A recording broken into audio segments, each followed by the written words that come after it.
Dear students, കഴിഞ്ഞ ഒരു വീഡിയോയിലൂടെ ഷോർട്ട് വീഡിയോയിലൂടെ നമ്മൾ കാലിക്കറ്റ് യൂണിവേഴ്സിറ്റിയുടെ choice based credit and semester സിസ്റ്റത്തെക്കുറിച്ച് ചെറിയൊരു ഇൻട്രഡക്ഷൻ പറയുണ്ടായി. അപ്പോൾ അതിൽ നമ്മൾ ഡിസ്കസ് ചെയ്തു എന്താണ് ഈ choice based credit and semester system അല്ലേ. ഒരു സെമസ്റ്റർ എന്ന് പറഞ്ഞാൽ എന്താ, ക്രെഡിറ്റ്സ്, അക്കാഡമിക് ക്രെഡിറ്റ്സ് എങ്ങനെയാണ് അവാർഡ് ചെയ്യപ്പെടുന്നത്, ഓക്കെ, ചോയ്സ് എന്തുകൊണ്ടാണ് കൊടുക്കുന്നത്, ഏത് തരത്തിലുള്ള ചോയ്സാണ് സ്റ്റുഡൻസിന് ലഭിക്കുക അല്ലേ. അപ്പോൾ ഈ റെഗുലേഷൻ്റെ പ്രത്യേകത എന്താണ് യു ജി പ്രോഗ്രാം അല്ലേ, എന്താണ് കോഴ്സസ്, ഏതൊക്കെ ടൈപ്പ് ഓഫ് കോഴ്സസാണ് നമുക്ക് പഠിക്കാനുള്ളത്, ഓക്കെ, അതുപോലെ തന്നെ ഓഡിറ്റ് കോഴ്സ് എന്താണ്, ഇങ്ങനെയുള്ള കാര്യങ്ങളെക്കുറിച്ചാണ് നമ്മൾ കഴിഞ്ഞ ക്ലാസ്സിൽ ഡിസ്കസ് ചെയ്തത്. ഓക്കെ, നമുക്കിതിൻ്റെ കണ്ടിന്യൂഷനായിട്ട് ഈ കോഴ്സുകളുടെ ഡിസ്ട്രിബ്യൂഷൻ എങ്ങനെയാണ്, ക്രെഡിറ്റ് ഡിസ്ട്രിബ്യൂഷൻ എങ്ങനെയാണ്, എത്ര കോഴ്സുകൾ പഠിക്കണം, അല്ലെങ്കിൽ ഏതെല്ലാം രീതിയിലാണ് ക്രെഡിറ്റ് ഡിസ്ട്രിബ്യൂഷൻ വരിക നോക്കാം. സോ ബികോം പ്രോഗ്രാമിനെ സംബന്ധിച്ചിടത്തോളം ക്രെഡിറ്റ് ഡിസ്ട്രിബ്യൂഷൻ, അക്കാഡമിക് ക്രെഡിറ്റിനെ നമ്മൾ ഡിസ്ട്രിബ്യൂട്ട് ആകെ 120 ക്രെഡിറ്റാണ് നമ്മൾ പറഞ്ഞു അല്ലേ. അതെങ്ങനെയാണ് ഡിസ്ട്രിബ്യൂട്ട് ചെയ്യുന്നത്, കോഴ്സുകളുടെ അടിസ്ഥാനത്തിൽ എങ്ങനെയാണ് ഡിസ്ട്രിബ്യൂട്ട് ചെയ്യുക. നമ്മൾ പറഞ്ഞു സെമിസ്റ്ററായിട്ട് ഡിസ്ട്രിബ്യൂട്ട് ചെയ്യുമ്പോൾ ഒരു സെമിസ്റ്ററിൽ ഏകദേശം 20 ക്രെഡിറ്റാണ് വരിക, ക്ലിയർ. അപ്പോൾ 20 അങ്ങനെ 6 സെമിസ്റ്റർ കഴിയുമ്പോൾ 120 ക്രെഡിറ്റ്സ് അങ്ങനെയാണ് ഉദ്ദേശിക്കുന്നത്. ചില സെമിസ്റ്ററിൽ 19 ഉണ്ടാകും, വേറൊരു സെമിസ്റ്റർ ചിലപ്പോൾ 21 ഉണ്ടാകും. അങ്ങനെ ആ രീതിയിൽ ചെറിയൊരു വ്യത്യാസം വരാം, എങ്കിലും on an average 20 credits per semester അങ്ങനെയാണ് വരുന്നത്. ഇനി കോഴ്സുകളുടെ അടിസ്ഥാനത്തിൽ ഡിസ്ട്രിബ്യൂട്ട് ചെയ്യുമ്പോൾ എങ്ങനെയാണ് വരിക. ഫോർ എക്സാമ്പിൾ ബികോം ആണ് വിചാരിക്കുക. ബികോം കോഴ്സിന് അല്ലെങ്കിൽ ബികോം പ്രോഗ്രാമിൻ്റെ ക്രെഡിറ്റ് ഡിസ്ട്രിബ്യൂഷനാണ് നിങ്ങൾ സ്ക്രീനിൽ കാണുന്നത്, clear. So credit distribution for BCom, നമുക്ക് കോഴ്സസ് ഏതൊക്കെയാണെന്ന് നോക്കി അല്ലേ. അപ്പോൾ എന്തൊക്കെയാണ് കോഴ്സ്? കോമൺ കോഴ്സ് എ ആണ് അല്ലേ, ബി എന്ന് പറയുന്നത് കോർ കോഴ്സാണ്, സി എന്ന് പറയുന്നത് കോംപ്ലിമെൻ്ററി കോഴ്സാണ്, ഡി എന്ന് പറയുന്നത് ഓപ്പൺ കോഴ്സാണ്, ക്ലിയർ. ഇതൊക്കെയാണ് നമ്മൾ പഠിക്കേണ്ട അല്ലെങ്കിൽ പ്രധാനപ്പെട്ട കോഴ്സ്. അതിന് പുറമെ ഓഡിറ്റ് കോഴ്സ് ഉണ്ട്, ക്ലിയർ. ഇതിൽ number of course to be studied, clear. Common course നമ്മൾ 10 കോമൺ കോഴ്സസ് പഠിക്കണം, ക്ലിയർ. അപ്പോൾ എങ്ങനെയാണ് ഈ 10 കോമൺ കോഴ്സസ് എന്ന് പറയുന്നത്? അതിൽ ഫസ്റ്റ് സെമസ്റ്ററിൽ 2 ഇംഗ്ലീഷ് കോമൺ കോഴ്സായിട്ട് പഠിക്കും, ഒരു സെക്കൻഡ് ലാംഗ്വേജ് കോമൺ കോഴ്സായിട്ട് പഠിക്കും. സെക്കൻഡ് സെമസ്റ്റർ വരുമ്പോൾ വീണ്ടും 2 ഇംഗ്ലീഷ് കോമൺ കോഴ്സായിട്ട് പഠിക്കും, ഒരു സെക്കൻഡ് ലാംഗ്വേജ് കോഴ്സ് കോമൺ കോഴ്സായിട്ട് പഠിക്കും. അപ്പോൾ എത്രയായി? 2+2, ഇംഗ്ലീഷിൻ്റെ തന്നെ 4 കോഴ്സ് നമുക്ക് പഠിക്കാനുണ്ട്, ക്ലിയർ. അതുപോലെ തന്നെ സെക്കൻഡ് ലാംഗ്വേജിൻ്റെ 2 കോഴ്സ് നമ്മൾ ഫസ്റ്റ് സെമസ്റ്ററിലൊന്ന് സെക്കൻഡ് സെമസ്റ്ററിലൊന്ന് പഠിക്കണം, ക്ലിയർ. അതിന് പുറമെ തേർഡ് സെമസ്റ്ററിലും ഫോർത്ത് സെമസ്റ്ററിലും 2 കോഴ്സസ് വീതം നമ്മൾ ജനറൽ കോഴ്സായിട്ട് പഠിക്കുന്നുണ്ട്, അതും കോമൺ കോഴ്സ് തന്നെയാണ്, ക്ലിയർ. ഇങ്ങനെയാണ് 6 4 10 കോഴ്സാണ് നമ്മൾ പഠിക്കുന്നത്, ക്ലിയർ. അതിൻ്റെ ക്രെഡിറ്റ് 38 ക്രെഡിറ്റാണ് വരിക, ക്ലിയർ. കോമൺ കോഴ്സിൻ്റെ ക്രെഡിറ്റ് 38ആണ്, ഓക്കെ. ടോട്ടൽ മാർക്ക് നമുക്കിതിനെ മാർക്കായിട്ട് കൺവേർട്ട് ചെയ്ത് വരുമ്പോൾ 950 മാർക്സ് ആയിരിക്കും ഈ കോമൺ കോഴ്സുകൾക്കായിട്ട് മൊത്തമായിട്ട് വരിക, ഓക്കെ. ദെൻ കോർ കോഴ്സസിൻ്റെ മാർക്കിംഗ് എങ്ങനെയാണ്, അല്ലെങ്കിൽ അതിൻ്റെ ക്രെഡിറ്റ് ഡിസ്ട്രിബ്യൂഷൻ എന്താ, clear. So for BCom, so we will have to study about 16 core courses, 16 core courses ആണ് ഉള്ളത്, ക്ലിയർ. 15 തിയറി പേപ്പറും ഒരു നമ്മൾ പ്രോജക്റ്റ് റിപ്പോർട്ട് ആൻഡ് വൈവ ഓവേഴ്സി എന്ന് പറയുന്ന വേറൊരു പേപ്പർ, ക്ലിയർ. ഇങ്ങനെ 16 ഉണ്ട്. അപ്പോൾ 16 കോഴ്സസ് ആണ് നമുക്കുള്ളത്, ക്ലിയർ. ഇവിടെ project report preparation, project work എന്ന് പറയുന്നത് പ്രോജക്റ്റ് സ്റ്റഡി എന്ന് പറയുന്നത് അല്ലെങ്കിൽ അത്തരത്തിലുള്ള ഒരു ആക്ടിവിറ്റിയാണത്, ആക്ടിവിറ്റി ഓറിയൻറ്റഡ് ആയിട്ടുള്ള ഒരു കോഴ്സാണ്. അപ്പോൾ ആ ഒരു കോഴ്സ് നമ്മൾ 6th സെമസ്റ്ററിൻ്റെ ആയിട്ടാണ് വരിക, ക്ലിയർ. അപ്പോൾ 6ാമത്തെ സെമസ്റ്ററിൽ ഒരു പ്രോജക്റ്റ് വർക്ക് കംപ്ലീറ്റ് ചെയ്യേണ്ടതായിട്ടുണ്ട്, അതും നമ്മൾ കോർ കോഴ്സായിട്ട് എടുക്കുന്നുണ്ട്. 16 അല്ലെങ്കിൽ 15+1 ആ രീതിയിലാണ് വരിക. സോ ആൾ ടുഗദർ 63 ക്രെഡിറ്റ്സ് ആണ് ഇതിന് വരിക, 63 ക്രെഡിറ്റ് വരും. 1550 എൻ്റെ ടോട്ടൽ മാർക്ക് വരിക, ക്ലിയർ. ദെൻ കോംപ്ലിമെൻ്ററി കോഴ്സസ് നമുക്ക് 4 പഠിക്കണം, ക്ലിയർ. എങ്ങനെയാണ് കോംപ്ലിമെൻ്ററി കോഴ്സിൻ്റെ ഡിസ്ട്രിബ്യൂഷൻ? സോ അത് ഫസ്റ്റ് സെമസ്റ്ററിലൊന്ന്, സെക്കൻഡ് സെമസ്റ്ററിലൊന്ന്, തേർഡ് സെമസ്റ്ററിലൊന്ന്, ഫോർത്ത് സെമസ്റ്ററിലൊന്ന്, ക്ലിയർ. അപ്പോൾ 5ഉം 6ഉം സെമസ്റ്ററിൽ മൊത്തമായിട്ടും ഫുള്ളായിട്ട് നമ്മൾ കോർ കോഴ്സ് മാത്രമേ പഠിക്കുന്നുള്ളൂ, ക്ലിയർ, റൈറ്റ്. ഓപ്പൺ കോഴ്സസും ചെറുതായിട്ട് വരാം, ഓക്കെ. എങ്കിലും കോംപ്ലിമെൻ്ററി കോഴ്സ് അതോടുകൂടെ കഴിയണം. അപ്പോൾ 4 കോംപ്ലിമെൻ്ററി കോഴ്സസ് നമുക്ക് പഠിക്കാനുണ്ട്.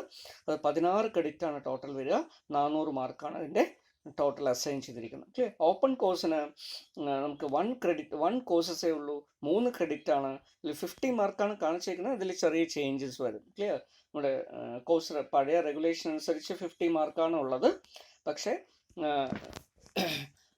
മറ്റുള്ള പ്രോഗ്രാമിന് 75 മാർക്കൊക്കെ കാണിക്കുന്നുണ്ട്. ഇത് കോമൺ ആയിട്ട് നടത്തപ്പെടേണ്ട ഒരു കോഴ്സായതുകൊണ്ട് മോസ്റ്റ് പ്രോബബ്ലി ഇത് 75 ആയിട്ട് മാറാനാണ് സാധ്യത. ഓക്കെ, എങ്കിൽ ഞാൻ 50 ഇവിടെ കാണിച്ചിട്ടുള്ളൂ. ഓക്കെ, അപ്പോൾ നിങ്ങൾ അത് 5th സെമസ്റ്റർ ആവുന്ന സമയത്ത് അതിന് മുമ്പായിട്ട് തന്നെ ഇതിൻ്റെ ഒരു ക്ലാരിറ്റി വരും. ഓക്കെ, ദെൻ ഓഡിറ്റ് കോഴ്സസ് നമുക്ക് 4 എണ്ണം പഠിക്കണം. ഈ ഓഡിറ്റ് കോഴ്സസ് ടോട്ടൽ ക്രെഡിറ്റിനോടൊപ്പം ആഡ് ചെയ്യില്ല. It will not be taken for clear your CGPA or SGPA calculation. അതിനൊന്നും എടുക്കില്ല, ടോട്ടൽ ക്രെഡിറ്റ് ആയിട്ട് ഇത് എടുക്കില്ല. പക്ഷെ എന്തുമാത്രമാണത്, ക്വാളിഫയിങ് മാത്രമാണ് നേരത്തെ പറഞ്ഞു അല്ലേ, പാസ്സായിരിക്കണം, മിനിമം പാസ്സായിരിക്കണം, മിനിമം ക്വാളിഫിക്കേഷൻ ഉണ്ടായിരിക്കണം. പക്ഷെ ഇതിനെന്ത് വേണ്ടി എടുക്കില്ല, മറ്റുള്ള കാൽക്കുലേഷൻസിന് വേണ്ടിയിട്ട് എടുക്കില്ല. പക്ഷെ അങ്ങനെയുള്ള 4 കോഴ്സസ് നമ്മൾ ഓഡിറ്റ് കോഴ്സ് പഠിക്കണം. 16 ക്രെഡിറ്റ് അതിനുണ്ട്. 400 മാർക്കാണ് മാക്സിമം വരിക. ഓക്കെ, ഇങ്ങനെ നമുക്ക് നമ്പർ ഓഫ് കോഴ്സസ് നോക്കുകയാണെങ്കിൽ 31 കോഴ്സസ് വരും BCom കുട്ടികൾക്ക്. Clear, plus 4 audit course. Clear, അതുപോലെ 120 ക്രെഡിറ്റ്സ് ആണ് ടോട്ടൽ വരിക. ആ 120 ക്രെഡിറ്റ്സിന് 16 ക്രെഡിറ്റ് നമ്മൾ ഓഡിറ്റ് കോഴ്സിൻ്റെ എക്സ്ട്രാ വരും. പക്ഷെ അത് നമ്മൾ എടുക്കാത്തതുകൊണ്ട് 120 മാത്രമേ വരുള്ളൂ. ക്ലിയർ, ഏകദേശം 3000 മാർക്സാണ് ടോട്ടൽ വരിക. 400 മാർക്സിൻ്റെ ഓഡിറ്റ് കോഴ്സിൻ്റെ മാർക്കുണ്ട്, പക്ഷെ നമ്മളത് കാൽക്കുലേഷൻ പർപ്പസിന് എടുക്കാറില്ല. അപ്പോൾ ഇതിൻ്റെ ഡിസ്ട്രിബ്യൂഷനാണ് താഴെ കൊടുത്തിരിക്കുന്നത്. ക്ലിയർ, എങ്ങനെയൊക്കെയാണ് വരിക കോഴ്സസ്. ഇംഗ്ലീഷ് നമുക്ക് ഫസ്റ്റ് സെമസ്റ്ററിൽ 2 കോഴ്സ് പഠിക്കണം, സെക്കൻഡ് സെമസ്റ്ററിൽ 2 കോഴ്സ് പഠിക്കണം, തേർഡ് സെമസ്റ്ററിലും 4th സെമസ്റ്ററിലും ഇല്ല. ക്ലിയർ, അങ്ങനെ 4 കോഴ്സസ് നമ്മൾ പഠിക്കും. ക്ലിയർ, 350 മാർക്കാണ് ടോട്ടൽ വരിക. സെക്കൻഡ് ലാംഗ്വേജിന് ഫസ്റ്റ് സെമസ്റ്ററിൽ ഒരു കോഴ്സ്, സെക്കൻഡ് സെമസ്റ്ററിൽ ഒരു കോഴ്സ്, ടോട്ടൽ 2 കോഴ്സ് നമ്മൾ പഠിക്കും. 200 മാർക്കാണ് വരിക. അതുപോലെ ജനറൽ കോഴ്സസ് ആയിട്ട് നമ്മൾ പഠിക്കുന്നത് തേർഡ് സെമസ്റ്ററിൽ 2 കോഴ്സും 4th സെമസ്റ്ററിൽ 2 കോഴ്സും പഠിക്കും. അപ്പോൾ ഫസ്റ്റും സെക്കൻഡിലും ഇല്ല. ക്ലിയർ, ദെൻ ആകെ 4 കോഴ്സ് 400 മാർക്ക്. ക്ലിയർ, അപ്പോൾ ഈ രീതിയിലാണ് ഇതിൻ്റെ BCom പ്രോഗ്രാമിൻ്റെ ക്രെഡിറ്റ് ഡിസ്ട്രിബ്യൂഷൻ വരുന്നത്. ക്ലിയർ, പ്രത്യേകിച്ച് കോമൺ കോഴ്സസ് ആയിട്ട് വരുന്നത്. ഓക്കെ, കോമൺ കോഴ്സസ് ഇതിലുള്ള കോമൺ കോഴ്സ് ഇംഗ്ലീഷും സെക്കൻഡ് ലാംഗ്വേജും അതാത് ഡിപ്പാർട്ട്മെൻറ്റ്. ഇംഗ്ലീഷിലുള്ള കോമൺ കോഴ്സസ് ഇംഗ്ലീഷിലുള്ള ഡിപ്പാർട്ട്മെൻറ്റിലെ ടീച്ചേഴ്സ് ആയിരിക്കും എടുക്കുക. സെക്കൻഡ് ലാംഗ്വേജിൽ വരുന്ന കോമൺ കോഴ്സ് അതാത് സെക്കൻഡ് ലാംഗ്വേജ്, ഹിന്ദിയുടെ ഡിപ്പാർട്ട്മെൻറ്റിലുള്ള ടീച്ചറായിരിക്കും. മലയാളമാണെങ്കിൽ മലയാളം ഡിപ്പാർട്ട്മെൻറ്റിലെ ടീച്ചർ, അതുപോലെ തന്നെ തമിഴാണെങ്കിൽ തമിഴിൻ്റെ ടീച്ചർ. ആ രീതിയിലാണ് അതെടുക്കുക. ക്ലിയർ, അതുപോലെ തന്നെ ജനറൽ കോമൺ കോഴ്സസ് എടുക്കുന്നത് അതാത് ഡിപ്പാർട്ട്മെൻറ്റാണ്. അപ്പോൾ BCom കുട്ടികളെ സംബന്ധിച്ചിടത്തോളം കോമേഴ്സ് ഡിപ്പാർട്ട്മെൻറ്റിലെ ഫാക്കൽറ്റി തന്നെയായിരിക്കും എന്തെടുക്കുക, ജനറൽ ആയിട്ട് വരുന്ന കോമൺ കോഴ്സസ് എടുക്കുക. അപ്പോൾ കോംപ്ലിമെൻ്ററി കോഴ്സും ജനറൽ കോമൺ കോഴ്സും കോർ കോഴ്സസും എല്ലാം ഹാൻഡിൽ ചെയ്യുന്നത് കോമേഴ്സ് ഡിപ്പാർട്ട്മെൻറ്റിലെ ഫാക്കൽറ്റി തന്നെ ആയിരിക്കും. Okay, so let us see about the credit distribution of BA Functional English. Clear, BA Functional ഇംഗ്ലീഷിൻ്റെ ക്രെഡിറ്റ് ഡിസ്ട്രിബ്യൂഷൻ എങ്ങനെയാണ് വരുന്നത്. സോ ഇവിടെ നമ്മൾ common, core, complementary, open, audit ഇങ്ങനെ നോക്കുന്ന സമയത്ത് കുട്ടികൾ ഇവിടെ 10 കോമൺ കോഴ്സസ് പഠിക്കാനുള്ളതായിട്ടുണ്ട്. ക്ലിയർ, നേരത്തെ പറഞ്ഞ പോലെ 38 ക്രെഡിറ്റ്സ് ആണ് അതിന് ടോട്ടൽ വരിക. 950 മാർക്സ് വരും. ക്ലിയർ, അതുപോലെ കോർ കോഴ്സസ് എന്ന് പറയുന്നത് 16 കോർ കോഴ്സസ് അവർക്ക് പഠിക്കാനുണ്ട്. 63 ക്രെഡിറ്റ്സ് ആണ് അവിടെ വരുന്നത്. 1550 മാർക്കാണ് അവർക്കതിൽ വരിക. ക്ലിയർ, അതുപോലെ കോംപ്ലിമെൻ്ററി 4 ആണ്, ദെൻ 16,400. Clear, open 1, 3, 50. ഇതിൽ ചെറിയ മാറ്റങ്ങൾ വരാം കേട്ടോ. അപ്പോൾ മാർക്കിങ്ങിൻ്റെയും അതുപോലെ തന്നെ പേപ്പറിൻ്റെയും ചെറിയ വ്യത്യാസങ്ങൾ വരാം. എനിവേ, ദെൻ ഓഡിറ്റ് കോഴ്സസ് എന്ന് പറയുന്നത് 4 ഓഡിറ്റ് കോഴ്സസ് പഠിക്കാനുണ്ട്.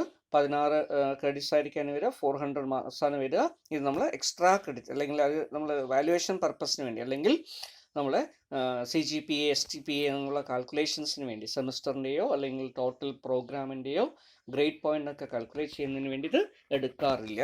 ക്ലിയർ, ഇതിൻ്റെ ഡിസ്ട്രിബ്യൂഷൻ താഴെ കൊടുത്തിട്ടുണ്ട്. ഓക്കെ, ഇത് നമ്മൾ നേരത്തെ നോക്കിയതുപോലെ തന്നെ ആയതുകൊണ്ട് ഞാൻ കൂടുതൽ പറയുന്നില്ല. ഓക്കെ, ഇപ്പം നമുക്കത് BSc പ്രോഗ്രാമിൻ്റെ ക്രെഡിറ്റ് ഡിസ്ട്രിബ്യൂഷനിലേക്ക് വരാം. So credit distribution for BSc microbiology. അപ്പോൾ അവിടെ വരുന്ന പ്രധാനപ്പെട്ട കാര്യം നേരത്തെ ഡിസ്കസ് ചെയ്ത പോലെ തന്നെയാണ്. കോമൺ കോഴ്സസ് സെയിം തന്നെയാണ്. കോർ കോഴ്സസ് 15 പേപ്പറാണ് അവർക്കുള്ളത്. 55 ക്രെഡിറ്റ്സ് ആണ് അവിടെ വരിക. അതുപോലെ 1450 ആണ് ഇവിടെ total mark. Complementary 11 complementary papers അവർക്കുണ്ട്. ക്ലിയർ, 24 ഇൻക്ലൂഡിങ് പ്രാക്ടിക്കൽസ് ഒക്കെയാണ് അവിടെ വരുന്നത് കേട്ടോ. 24 ക്രെഡിറ്റ്സ് ആണ് ഇവിടെ വരിക. Then 775 is the total mark. Clear. Then open course ഒരു ഓപ്പൺ കോഴ്സ് 3 ക്രെഡിറ്റ് ആണ് അതിന് വരുന്നത്, 75 മാർക്ക് തന്നെയാണ് വരിക. ഓഡിറ്റ് കോഴ്സ് നേരത്തെ പറഞ്ഞ പോലെ 4 ഓഡിറ്റ് കോഴ്സസ് പഠിക്കാനുണ്ടാവും, 16 ക്രെഡിറ്റ്സ് ആണ് വരിക, 400 മാർക്കുണ്ട്. ഓക്കെ, അങ്ങനെ വരുന്ന സമയത്ത് 37 കോഴ്സസ് ആകെ BSc മൈക്രോബയോളജി സ്റ്റുഡൻസ് പഠിക്കേണ്ടതായിട്ടുണ്ട്. 120 ക്രെഡിറ്റ്സ് ആണ് അവർ വരിക, പ്ലസ് 16 എക്സ്ട്രാ നമ്മുടെ ഓഡിറ്റ് കോഴ്സിൻ്റെ വരും. 3250 മാർക്കാണ് അവർക്ക് വരുന്നത്. ഓക്കെ, ഇതിൻ്റെയും ഡിസ്ട്രിബ്യൂഷൻ താഴെ കൊടുത്തിട്ടുണ്ട്. ഏകദേശം BComൻ്റെ അതേ പാറ്റേൺ തന്നെ ആയതുകൊണ്ട് അല്ലേ, ഇംഗ്ലീഷ്, സെക്കൻഡ് ലാംഗ്വേജ്, ജനറൽ, ആ രീതിയിൽ തന്നെയാണ് ഇത് വരുന്നത്. Okay, so these are all credit distribution. അപ്പോൾ നമ്മൾ എൻറ്റയർ പ്രോഗ്രാമിൽ പഠിക്കുന്ന കോഴ്സസുകളുടെ അടിസ്ഥാനത്തിൽ ഇങ്ങനെ മാർക്കും അതുപോലെ തന്നെ ക്രെഡിറ്റ്സും ഡിസ്ട്രിബ്യൂട്ട് ചെയ്തിരിക്കുന്നു. ഓക്കെ, ദെൻ നമ്മൾ അടുത്തിനി നോക്കേണ്ടത് ചില എക്സ്ട്രാ ക്രെഡിറ്റ് ആക്ടിവിറ്റീസിനെ കുറിച്ചാണ്. ഇത് 120 ക്രെഡിറ്റ്സ് നമുക്ക് നോർമലി അക്കാഡമിക് ക്രെഡിറ്റ്സ് ആയിട്ട് കിട്ടുന്നതാണ്. ഇതിന് പുറമേ കുട്ടികൾക്ക് എക്സ്ട്രാ ക്രെഡിറ്റ് ലഭിക്കാൻ സാധ്യതയുള്ള കുറച്ച് ഐറ്റംസ് ഉണ്ട്. അതിനെയാണ് നമ്മൾ എക്സ്ട്രാ ക്രെഡിറ്റ് ആക്ടിവിറ്റീസ് എന്ന് പറയുക. എന്തൊക്കെയാണ് ഇങ്ങനെ വരാവുന്ന എക്സ്ട്രാ ക്രെഡിറ്റ് ആക്ടിവിറ്റീസ്? അതിലൊരു പ്രധാനപ്പെട്ട ആക്ടിവിറ്റിയാണ് CUSSP. ഓക്കെ, എന്താണ് CU? കാലിക്കറ്റ് യൂണിവേഴ്സിറ്റിയുടെ അബ്രിവേഷൻ CU. SSP എന്ന് പറയുന്നത് എന്താ? Calicut university social service programme, CUSSP. Clear? ഒരു എക്സ്ട്രാ ക്രെഡിറ്റ് ആക്ടിവിറ്റി ആയിട്ട് വരുന്ന ഒരു കാര്യമാണ്.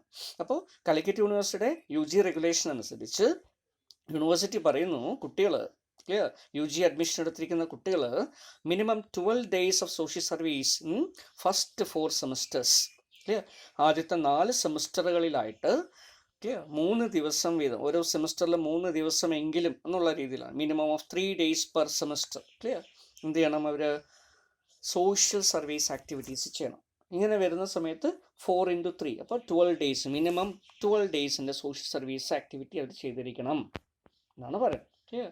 ഇതിന് പറയുന്ന പേരാണ് എന്ത്? Social service programme. ഓക്കെ, ഇപ്പോൾ Calicut university social service programme അനുസരിച്ച് UG അഡ്മിറ്റഡ് ആയിട്ടുള്ള കുട്ടികൾ 1, 2, 3, 4 സെമസ്റ്ററുകളിലായിട്ട് ഓരോ സെമസ്റ്ററിൽ 3 ദിവസം വീതമെങ്കിലും, ക്ലിയർ, ചുരുങ്ങിയത് 3 ദിവസത്തെയെങ്കിലും സോഷ്യൽ സർവീസ് പ്രോഗ്രാമുകളിൽ ഏർപ്പെട്ടിരിക്കണം. അങ്ങനെ 12 ദിവസം മിനിമം. ക്ലിയർ? 4 സെമസ്റ്റർ കഴിയുമ്പോൾ 12 days എങ്കിലും വേണം. സോ ഇത് എങ്ങനെയാണ് ചെയ്യാൻ പറ്റുക? How we can do this social service social service programme? അപ്പം അതിന് വേണ്ടിയിട്ട് ഐഡൻറ്റിഫൈ ചെയ്തിരിക്കുന്നു work in panchayat, local body, അല്ലേ, പഞ്ചായത്തോ മുനിസിപ്പാലിറ്റിയോ ലോക്കൽ, അല്ലേ, നമ്മുടെ ലോക്കൽ ബോഡിയുമായി ബന്ധപ്പെട്ട്, ഓർ ഇൻ ഹോസ്പിറ്റൽ. ക്ലിയർ? നമ്മൾ അടുത്തുള്ള government hospital, primary health centre, അവിടെ, അതുപോലെ തന്നെ ഓൾഡ് ഏജ് ഹോം, അല്ലേ, നമ്മുടെ വീട്ടിനടുത്തോ അല്ലെങ്കിൽ പരിസരത്തോ ഉള്ള ഓൾഡ് ഏജ് ഹോം, അല്ലേ, വൃദ്ധസദനങ്ങളോ, അല്ലേ, അല്ലെങ്കിൽ അഗതി മന്ദിരങ്ങളോ, അല്ലേ, അങ്ങനെയൊക്കെ ഉണ്ടെങ്കിൽ അവിടെയൊക്കെ നമുക്ക് സർവീസ് ചെയ്യാം. Or pain and palliative care. Clear? Pain and palliative care അടിസ്ഥാനത്തിൽ അങ്ങനെയുള്ള യൂണിറ്റുകൾ ചില പ്രദേശങ്ങളുണ്ടാകും, അല്ലെങ്കിൽ അത്തരത്തിലുള്ള യൂണിറ്റുകളുമായി അസോസിയേറ്റ് ചെയ്ത് നമുക്ക് എന്ത് ചെയ്യാൻ പറ്റും? നമ്മുടെ സോഷ്യൽ സർവീസ് ചെയ്യാൻ പറ്റും. Clear? Or any other social work assigned by the college authorities. നമ്മുടെ കോളേജിലെ ടീച്ചേഴ്സുമായി ബന്ധപ്പെട്ട്, ട്യൂട്ടേഴ്സുമായി ബന്ധപ്പെട്ട്, HODസുമായി ബന്ധപ്പെട്ട് നമുക്ക് സംസാരിക്കുകയാണെങ്കിൽ അവരെന്ത് ചെയ്യും? They will assign A work. Clear? നിങ്ങൾ ഇന്ന വർക്ക് ചെയ്യൂ, അല്ലേ? അപ്പോൾ അങ്ങനെയുള്ള ഏതെങ്കിലും വർക്ക് ഉണ്ടെങ്കിൽ, ഫോർ എക്സാമ്പിൾ ലിറ്ററസി, ഇപ്പോൾ നമുക്ക് ഇല്ലിറ്ററസി ഇറാഡിക്കേറ്റ് ചെയ്യുന്നതിന് വേണ്ടി നമുക്ക് എന്ത് ചെയ്യാം? ലിറ്ററസി മിഷനുമായി ബന്ധപ്പെട്ട് പ്രവർത്തിക്കാം, അല്ലേ? ഇപ്പോൾ കോവിഡുമായി ബന്ധപ്പെട്ടുള്ള കാര്യങ്ങളാണ്, അപ്പോൾ നമുക്ക് അതിൻ്റെ വോളണ്ടിയറായിട്ട് പ്രവർത്തിക്കാം. ഇങ്ങനെ, അല്ലെങ്കിൽ ഫ്ലഡ് വരികയാണ്, അതിൻ്റെ വോളണ്ടിയറായിട്ട് പ്രവർത്തിക്കാം. ഇപ്പോൾ ഈ രീതിയിലെല്ലാം നമുക്ക് സർവീസ് പ്രൊവൈഡ് ചെയ്യാൻ പറ്റും. ക്ലിയർ? അപ്പോൾ അതാണ് സോഷ്യൽ സർവീസ് പ്രോഗ്രാം എന്ന് പറയുന്നത്. ഓക്കെ, അപ്പോൾ അത് 3 days per semester, 12 days. Clear? In 4 semester, 4 semester കഴിയുമ്പോൾ ഇത്രയും ഡേയ്സ് വേണം, മിനിമം വേണ്ട ഒരു കാര്യമാണത്. So students undertaking NSS or NCC activities are exempted from CUSSP. Clear? ഇങ്ങനെ NSS NCC ഉള്ള കുട്ടികൾ, നമ്മളിപ്പോൾ കോളേജിൽ NCC ഇല്ല, പക്ഷേ NSS ഉണ്ട്. NSS കുട്ടികൾ ഇങ്ങനെയുള്ള സർവീസൊക്കെ ചെയ്യുന്നുണ്ടാവും. അതുകൊണ്ട് തന്നെ അവർക്ക് വീണ്ടും ഇത്തരത്തിലുള്ള സർവീസ് ചെയ്യണമെന്നില്ല. ക്ലിയർ? സോ നിങ്ങൾ NSSലെ ഒരു മെമ്പർ ആയിക്കഴിഞ്ഞാൽ, വോളണ്ടിയർ ആയിക്കഴിഞ്ഞാൽ, നിങ്ങൾ normally you are expected to do social service programme. അതുകൊണ്ട് തന്നെ അവർക്ക് ഇതിൽ എക്സംഷൻ ഉണ്ട്. ബാക്കിയുള്ള എല്ലാ കുട്ടികളും എന്ത് ചെയ്യണം? ഈ 12 days, അല്ലേ, ഓരോ സെമസ്റ്ററിൽ 3 ദിവസം വെച്ച് 12 ദിവസത്തെയെങ്കിലും സോഷ്യൽ സർവീസ് ചെയ്തിരിക്കണം.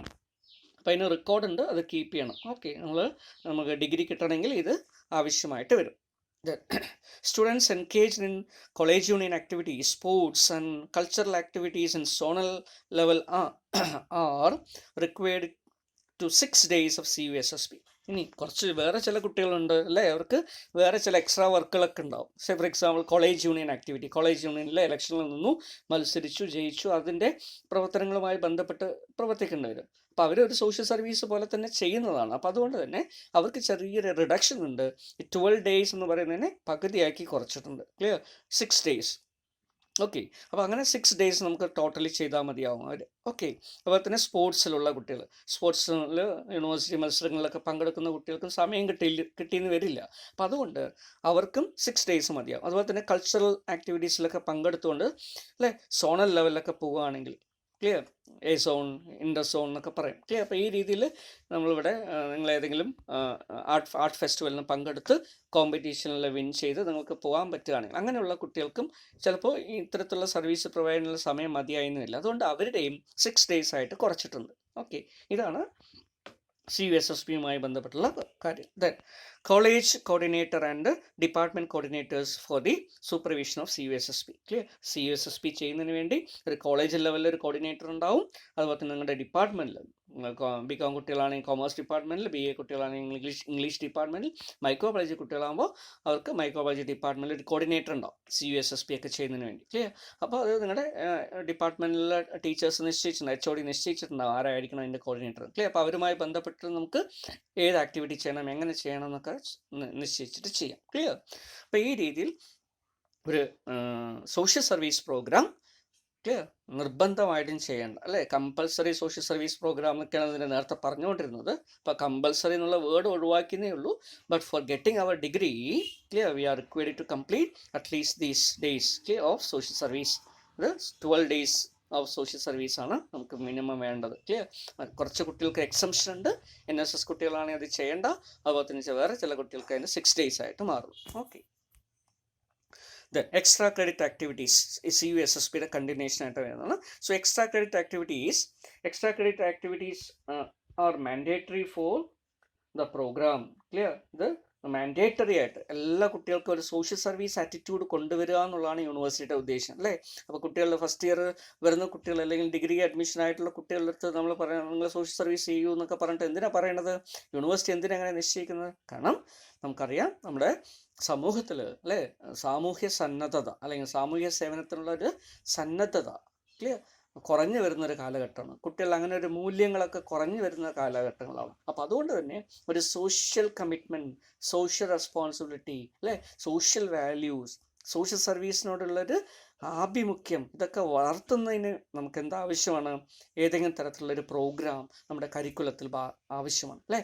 അതുകൊണ്ടാണ് കാലിക്കറ്റ് യൂണിവേഴ്സിറ്റിയും അണ്ടർ ഗ്രാജുവേറ്റ് കരിക്കുലത്തിൽ ക്ലിയർ അണ്ടർ ഗ്രാജുവേറ്റ് പ്രോഗ്രാമുകളുടെ കരിക്കുലത്തിൽ ഇങ്ങനൊരു സോഷ്യൽ സർവീസ് പ്രോഗ്രാം ഇൻക്ലൂഡ് ചെയ്തിരിക്കുന്നത്. അപ്പോൾ അത് 4 ക്രെഡിറ്റ് വരുന്നതാണ്. Clear? So these 4 credits are extra credit, 4 credit extra ആയിട്ട് നമുക്ക് കിട്ടുന്നതാണ്. ഓക്കെ, അപ്പോൾ അത്തരത്തിൽ ഒരു 4 ക്രെഡിറ്റ് നമുക്ക് എക്സ്ട്രാ ആയിട്ട് കിട്ടും.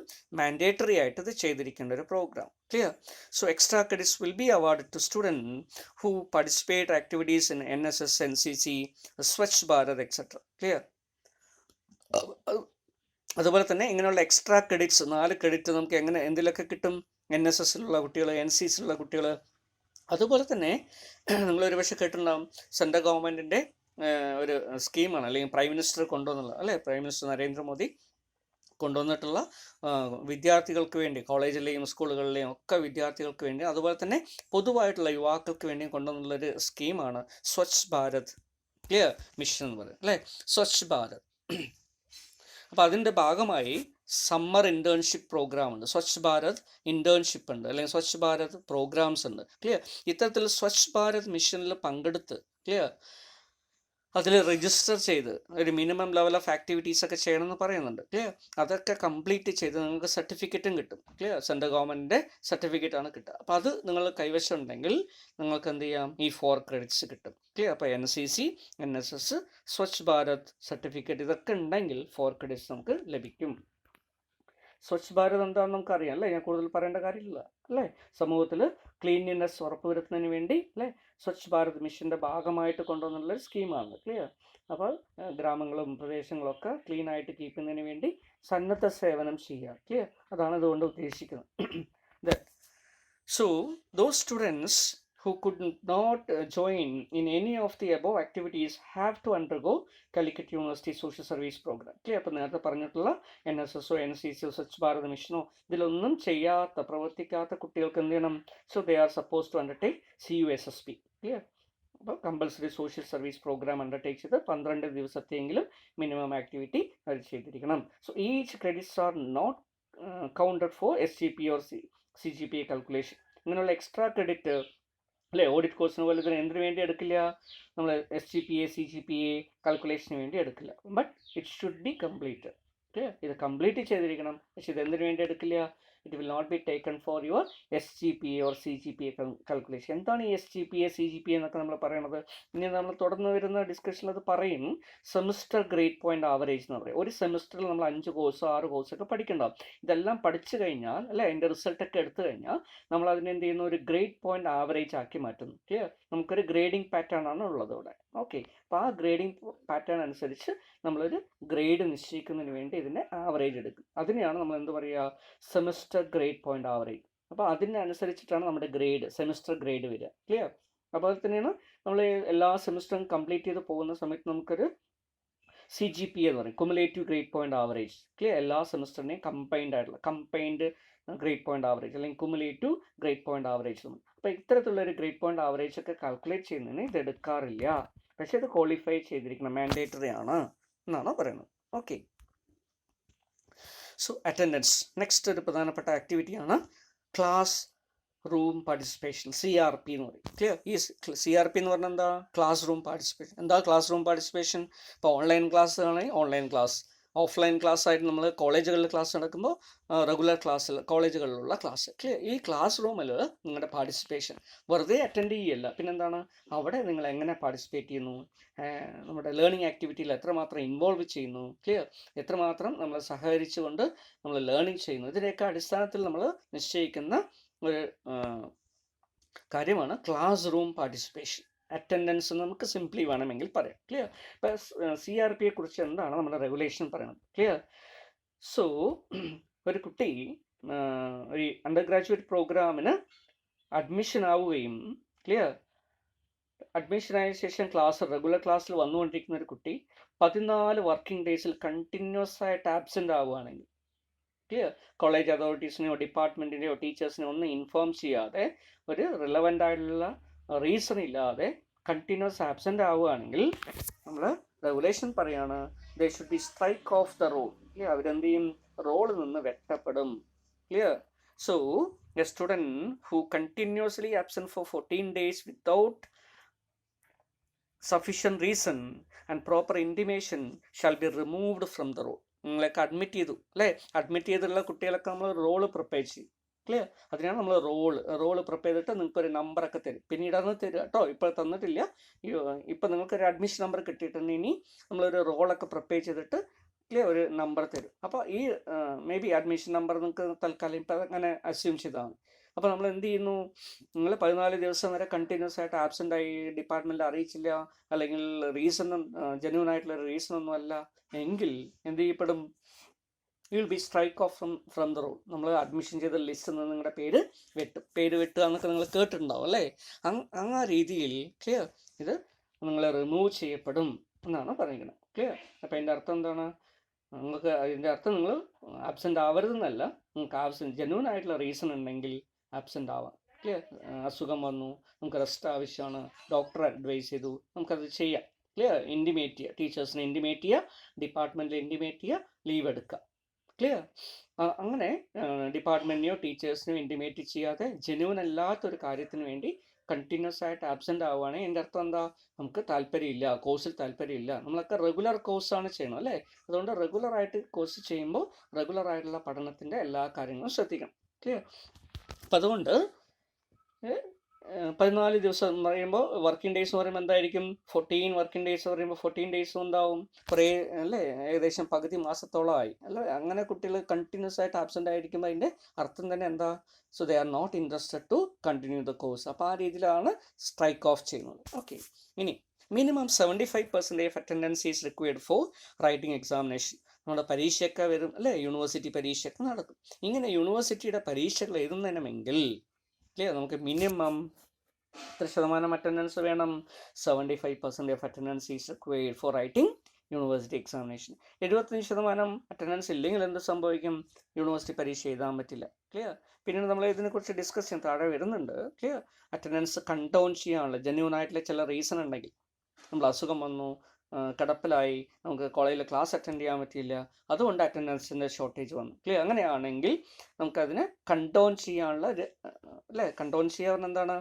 നിങ്ങൾ വന്നിരിക്കുന്ന വീഴ്ചയെ അപ്രൂവ് ചെയ്യുക, അല്ലെങ്കിൽ അതിനെ അംഗീകരിച്ച് തരിക. ഓക്കെ, അപ്പോൾ ആ രീതിയിൽ നമുക്കൊരു കൺസെഷൻ കിട്ടണമെങ്കിൽ അതിനാണ് കൺടോണേഷൻ അല്ലെങ്കിൽ കൺടോൺ എന്ന് പറയാം. ക്ലിയർ? അപ്പോൾ ആ കൺടോണേഷൻ നമുക്ക് വേണമെങ്കിൽ ചെയ്യാം. അതിന് ജെന്യൂൻ ആയിട്ടുള്ള റീസൺ വേണം. എന്ത് റീസൺസിലാണ് യൂണിവേഴ്സിറ്റി സാധാരണ ഇതിൽ കൊടുക്കുക? Medical reason. അതല്ലെങ്കിൽ ഇപ്പോൾ ചിലപ്പോൾ സ്പോർട്സിലൊക്കെ ഉള്ള കുട്ടികളായിരിക്കും, അവർ ഏതെങ്കിലും മീറ്റിന് വേണ്ടിയിട്ട് നമ്മുടെ സ്റ്റേറ്റിൽ നിന്നും വേറെ സ്റ്റേറ്റിലേക്ക് പോയിട്ടുണ്ടാവാം. ക്ലിയർ? ഒരു കോച്ചിങ്ങിന് പോയിട്ടുണ്ടാവും, അല്ലെങ്കിൽ പ്രാക്ടീസിന് വേണ്ടി പോയിട്ടുണ്ടാവും. ചിലപ്പോൾ ഏതെങ്കിലും ഇൻ്റർനാഷണൽ ഈവൻസിലോ അല്ലെങ്കിൽ നാഷണൽ ഈവൻസിലോ പങ്കെടുക്കാൻ വേണ്ടി പോയി ക്ലാസ്സിൽ ആബ്സെൻ്റ് ആയിട്ടുണ്ടാവും. ഇങ്ങനെയുള്ള ജെന്യൂൻ ആയിട്ടുള്ള ഏതെങ്കിലും റീസൺസ് ഉണ്ടെങ്കിൽ their absence will be contoned subject to a certain limit. ഒരു ലിമിറ്റ് പറഞ്ഞിട്ടുണ്ട്, ആ ലിമിറ്റ് അനുസരിച്ചിട്ടാണ് കൺടോണേഷൻ വരിക. ഇപ്പം മിനിമം എന്ത് ചെയ്യണം? 75% അറ്റൻഡൻസ് വേണം. അപ്പോൾ കുട്ടികൾ എന്ത് ശ്രമിക്കണം? 75% അറ്റൻഡൻസ് ഉറപ്പ് വരുത്താൻ ശ്രമിക്കണം. കാരണം എന്താ? ഈ 75% അറ്റൻഡൻസുള്ള കുട്ടികൾക്ക് മുഴുവൻ ക്രെഡിറ്റും കിട്ടുകയുള്ളൂ. ക്ലിയർ? നിങ്ങളുടെ SGPA CGPA കാൽക്കുലേഷനൊക്കെ വേണ്ടി നമ്മൾ ക്രെഡിറ്റ് എടുക്കുമ്പോൾ ഫുൾ ക്രെഡിറ്റ്സ് നമുക്ക് കിട്ടണമെങ്കിൽ, അക്കാഡമിക് ക്രെഡിറ്റ്സ് കിട്ടണമെങ്കിൽ എന്ത് വേണം? 75%-ൽ കുറയാത്ത അറ്റൻഡൻസ് ആവശ്യമാണ്. Okay, the next point, attendance consideration may be granted for attending the approved activities of the college or university with the prior concurrence of the principal and production of participation certificate. Okay, maximum of 9 days per semester. ഓരോ സെമസ്റ്ററിലും 9 ദിവസം വരെ, അല്ലേ? 90 days ആണ് ആകെ നമുക്കുള്ള working day. അതിൽ 9 days പറയുമ്പോൾ എത്രയാണ്? ഏകദേശം 10%. അപ്പോൾ 10% വരെ നമുക്ക് എന്ത് ചെയ്യാം? അറ്റൻഡൻസ് കൺസിഡറേഷൻ കിട്ടും. അപ്പോൾ എന്താണ് ഇവിടെ അറ്റൻഡൻസ് കൺസിഡറേഷൻ കൊണ്ട് ഉദ്ദേശിക്കുന്നത്? അപ്പോൾ കോളേജിൻ്റെ കാര്യത്തിന് വേണ്ടി ഒരു ആർട്ട് ഫെസ്റ്റിവൽ നടക്കുകയാണ്, നമുക്ക് അതിൻ്റെ ഭാഗമായിട്ട് നമ്മൾ കോളേജിൻ്റെ പെർമിഷനോട് കൂടി പോയി കോളേജിനെ റെപ്രസെൻറ്റ് ചെയ്തിട്ട് പോയി, അല്ലേ? ഒരു ഡിബേറ്റ് കോമ്പറ്റീഷൻ നാഷണൽ ലെവലിൽ നടക്കുകയാണ്, കോളേജിനെ റെപ്രസെൻറ്റ് ചെയ്തുകൊണ്ട് പോയി, അല്ലേ? അതല്ല, നമ്മളൊരു programme quiz competition, college inter college മത്സരം നടക്കുകയാണ്, നമ്മൾ അതിൻ്റെ ഭാഗമായിട്ട് കോളേജിനെ റെപ്രസെൻറ്റ് ചെയ്തുകൊണ്ട് പോയി. ക്ലിയർ? അതൊക്കെ കോളേജിൻ്റെ പെർമിഷനോട് കൂടി കോളേജിനെ റെപ്രസെൻറ്റ് ചെയ്ത് പോകുന്നത്. സ്പോർട്സ് ഇവൻ്റ് അല്ലെങ്കിൽ അങ്ങനെയുള്ള സ്പോർട്സ്, ഗെയിംസ്, ആർട്സ്, ക്ലിയർ, അല്ലെങ്കിൽ കോമ്പറ്റീഷൻ, ക്ലിയർ, ഈവൻറ്റ്സ്, ഇതിലൊക്കെ പങ്കെടുക്കുമ്പോൾ, ക്ലിയർ, കോളേജിൻ്റെയോ അല്ലെങ്കിൽ യൂണിവേഴ്സിറ്റിയുടെയോ പെർമിഷനോടുകൂടി പോകുന്ന കുട്ടികൾക്ക്, അപ്രൂവ്ഡ് ആക്ടിവിറ്റീസിന് പോകുന്ന കുട്ടികൾക്ക്, ക്ലിയർ, അറ്റൻഡൻസ് കൺസിഡറേഷൻ പരമാവധി 9 days പെർ സെമസ്റ്റർ. ഒരു സെമസ്റ്ററിൽ 9 ദിവസം വരെ നമുക്ക് കൺസിഡറേഷൻ കിട്ടും. ഓക്കെ, അപ്പോൾ then continuation of shortage of attendance. Clear? ഇനി ചില കുട്ടികൾക്ക് അറ്റൻഡൻസ് ഷോർട്ടേജ് ആയിട്ട് വരും. ഈ കൺസിഡറേഷൻ കൊടുത്താലും ഷോർട്ടേജ് ആയിട്ട് വരും. അങ്ങനെ വരുന്ന കുട്ടികൾക്ക് നമുക്ക് എന്ത് ചെയ്യാൻ പറ്റും? For single condonation. Clear? Condonation എന്ന് പറഞ്ഞാൽ ഞാൻ നേരത്തെ പറഞ്ഞു, അല്ലേ? നമ്മൾ അതിനെന്ത് ചെയ്യുന്നു? നമുക്കൊരു കൺസെഷൻ തരികയാണ്. ക്ലിയർ? കൺസിഡറേഷൻ അല്ല, കൺസെഷൻ. നിങ്ങൾ ചെയ്തിരിക്കുന്ന ഒരു ആക്ടിവിറ്റിയെ എന്ത് ചെയ്യുന്നു? നളിഫൈ ചെയ്യുന്നു. ക്ലിയർ? ഇത് ശരി, പോട്ടെ, അല്ലേ? ആ രീതിയിൽ ഇവരെ അനുവദിക്കാമെന്നുള്ള രീതി, അങ്ങനെ ജെന്യൂൻ ആയിട്ടുള്ള റീസൺ ഉണ്ട്. അപ്പം അങ്ങനെ കൊടുക്കുന്ന ഒരു പ്രൊവിഷനാണ് കണ്ടോണേഷൻ ഓഫ് അറ്റൻഡൻസ്. അറ്റൻഡൻസ് കണ്ടോൺ ചെയ്യാൻ നമുക്ക് 4 single condonation of 10%. Clear? Single condonation ആയിട്ടാണ് നമ്മൾ എടുക്കുന്നതെങ്കിൽ, ക്ലിയർ, 4 കണ്ടോണേഷൻ വരെ നമുക്ക് എടുക്കാം. ഓക്കെ, അത് അതിൻ്റെ പരിധി എത്രയാണ്? അപ്പോൾ ഈ സിംഗിൾ കണ്ടോണേഷൻ പറഞ്ഞാൽ 10% ഓഫ് അറ്റൻഡൻസ്. അപ്പോൾ 9 ദിവസം വരെ. ക്ലിയർ? 9 days വരെ 10% ഓഫ് അറ്റൻഡൻസ്, അല്ലെങ്കിൽ 9 days വരെ 4 പ്രാവശ്യം നമുക്ക് കണ്ടോൺ ചെയ്യാം. ക്ലിയർ? ഇപ്പോൾ ഒരു കുട്ടി അസുഖമായിട്ട് കിടന്നു, അല്ലെങ്കിൽ സ്പോർട്സിലൊക്കെ പോയി, അല്ലെങ്കിൽ അങ്ങനെയൊക്കെ വരുന്ന സമയത്ത് നമുക്ക് 9 days വരെ, ക്ലിയർ, 4 സെമിസ്റ്ററുകളിലായിട്ട്, ക്ലിയർ, വേണമെങ്കിൽ കണ്ടോണേഷൻ എടുക്കുക. പക്ഷേ കണ്ടോണേഷൻ വെറുതെ കിട്ടില്ല. അതിനുവേണ്ടി നമ്മൾ എന്ത് ചെയ്യണം? യൂണിവേഴ്സിറ്റിക്ക് ഏകദേശം 1000 രൂപയോളം വരും. ക്ലിയർ? അത്രയും രൂപയുടെ ഫീസ് അടയ്ക്കണം. ക്ലിയർ? അതുപോലെ തന്നെ കണ്ടോണേഷൻ ഒരു ഫോം ഉണ്ട്, അത് പൂരിപ്പിച്ച് ഇവിടുത്തെ പ്രിൻസിപ്പൾ റെക്കമെൻഡ് ചെയ്തിട്ട് യൂണിവേഴ്സിറ്റിക്ക് അയക്കണം. യൂണിവേഴ്സിറ്റി ഇത് ഓർഡർ ആക്കി, ക്ലിയർ, ആ ഓർഡർ നമുക്കിവിടെ ലഭിച്ച്, അങ്ങനെയെങ്കിൽ മാത്രമേ നമ്മുടെ കണ്ടോണേഷൻ ഓർഡർ ആവുള്ളൂ. ക്ലിയർ? കണ്ടോണേഷൻ ഓർഡർ ആയാൽ മാത്രം പോരാ, നമ്മുടെ റിസൾട്ട് വരുമ്പോൾ വിത്ത് ഹെൽഡ് ആവും.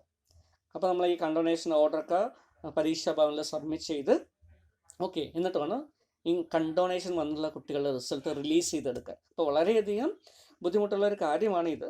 അപ്പോൾ അതുകൊണ്ട് പരമാവധി കണ്ടോണേഷൻ വരാതെ ശ്രമിക്കുകയാണ് ഏറ്റവും നല്ലത്. ക്ലിയർ? ഇനി അഥവാ വന്നു കഴിഞ്ഞാൽ ഇങ്ങനെയുള്ളൊരു പ്രൊവിഷൻ ഉണ്ട് എന്ന് നിങ്ങളുടെ അറിയിക്കുക മാത്രമാണ് ഇതിലൂടെ ചെയ്യുന്നത്. ക്ലിയർ? ഇനി ചില കുട്ടികൾക്ക് ചിലപ്പോൾ കണ്ടോണേഷൻ കൂടുതൽ വേണ്ടി വന്നു, 9 ഡേയ്സിനേക്കാളും ഒരു സെമിസ്റ്ററിൽ വേണ്ടി വന്നു. ക്ലിയർ?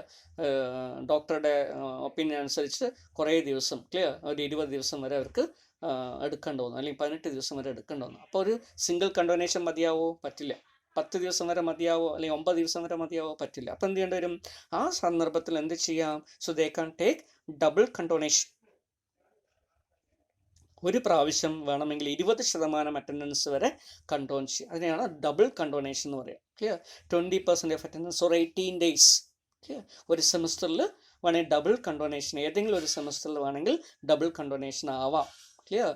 അത് ജെന്യുവൻ റീസൺ ആയിരിക്കണം എന്ന് മാത്രം. Clear? Okay. Plus 2 single condonation പിന്നീട് എടുക്കുകയും ചെയ്യാം വേണമെങ്കിൽ. ഓക്കെ. ഇപ്പോൾ ഈ രീതിയിൽ കണ്ടോണേഷൻ ഒരു സാധ്യത മാത്രമാണ്. ഇതൊരു റൈറ്റ് ആയിട്ട് നിങ്ങൾ ആരും കരുതാൻ പാടില്ല. കാരണം കണ്ടോണേഷൻ്റെ പ്രോസസ്സ് വളരെ ബുദ്ധിമുട്ടുള്ളൊരു കാര്യമാണ്. ക്ലിയർ? അതിന് മെഡിക്കൽ സർട്ടിഫിക്കറ്റ് ഹാജരാക്കണം. ക്ലിയർ? ആപ്ലിക്കേഷൻ തയ്യാറാക്കണം. അത് HOD കാണിച്ച് അവിടെ നിന്ന് റെക്കമെൻഡ് ചെയ്ത് വാങ്ങിക്കണം. പ്രിൻസിപ്പൽ സൈൻ ചെയ്യണം. യൂണിവേഴ്സിറ്റിക്ക് അയക്കണം. ക്ലിയർ? യൂണിവേഴ്സിറ്റിയുടെ ഓർഡർ ആക്കി അത് വരണം. ഓക്കെ. അതിന് പൈസയുടെ ചിലവുണ്ട്, ആളുകളുടെ പ്രവർത്തന ചിലവുണ്ട്. ക്ലിയർ? ചിലപ്പോൾ നമ്മൾ യൂണിവേഴ്സിറ്റി നേരിട്ട് പോകേണ്ടി വരും. നമ്മുടെ റിസൾട്ട് വിത്ത് ഹെഡ് ആവും.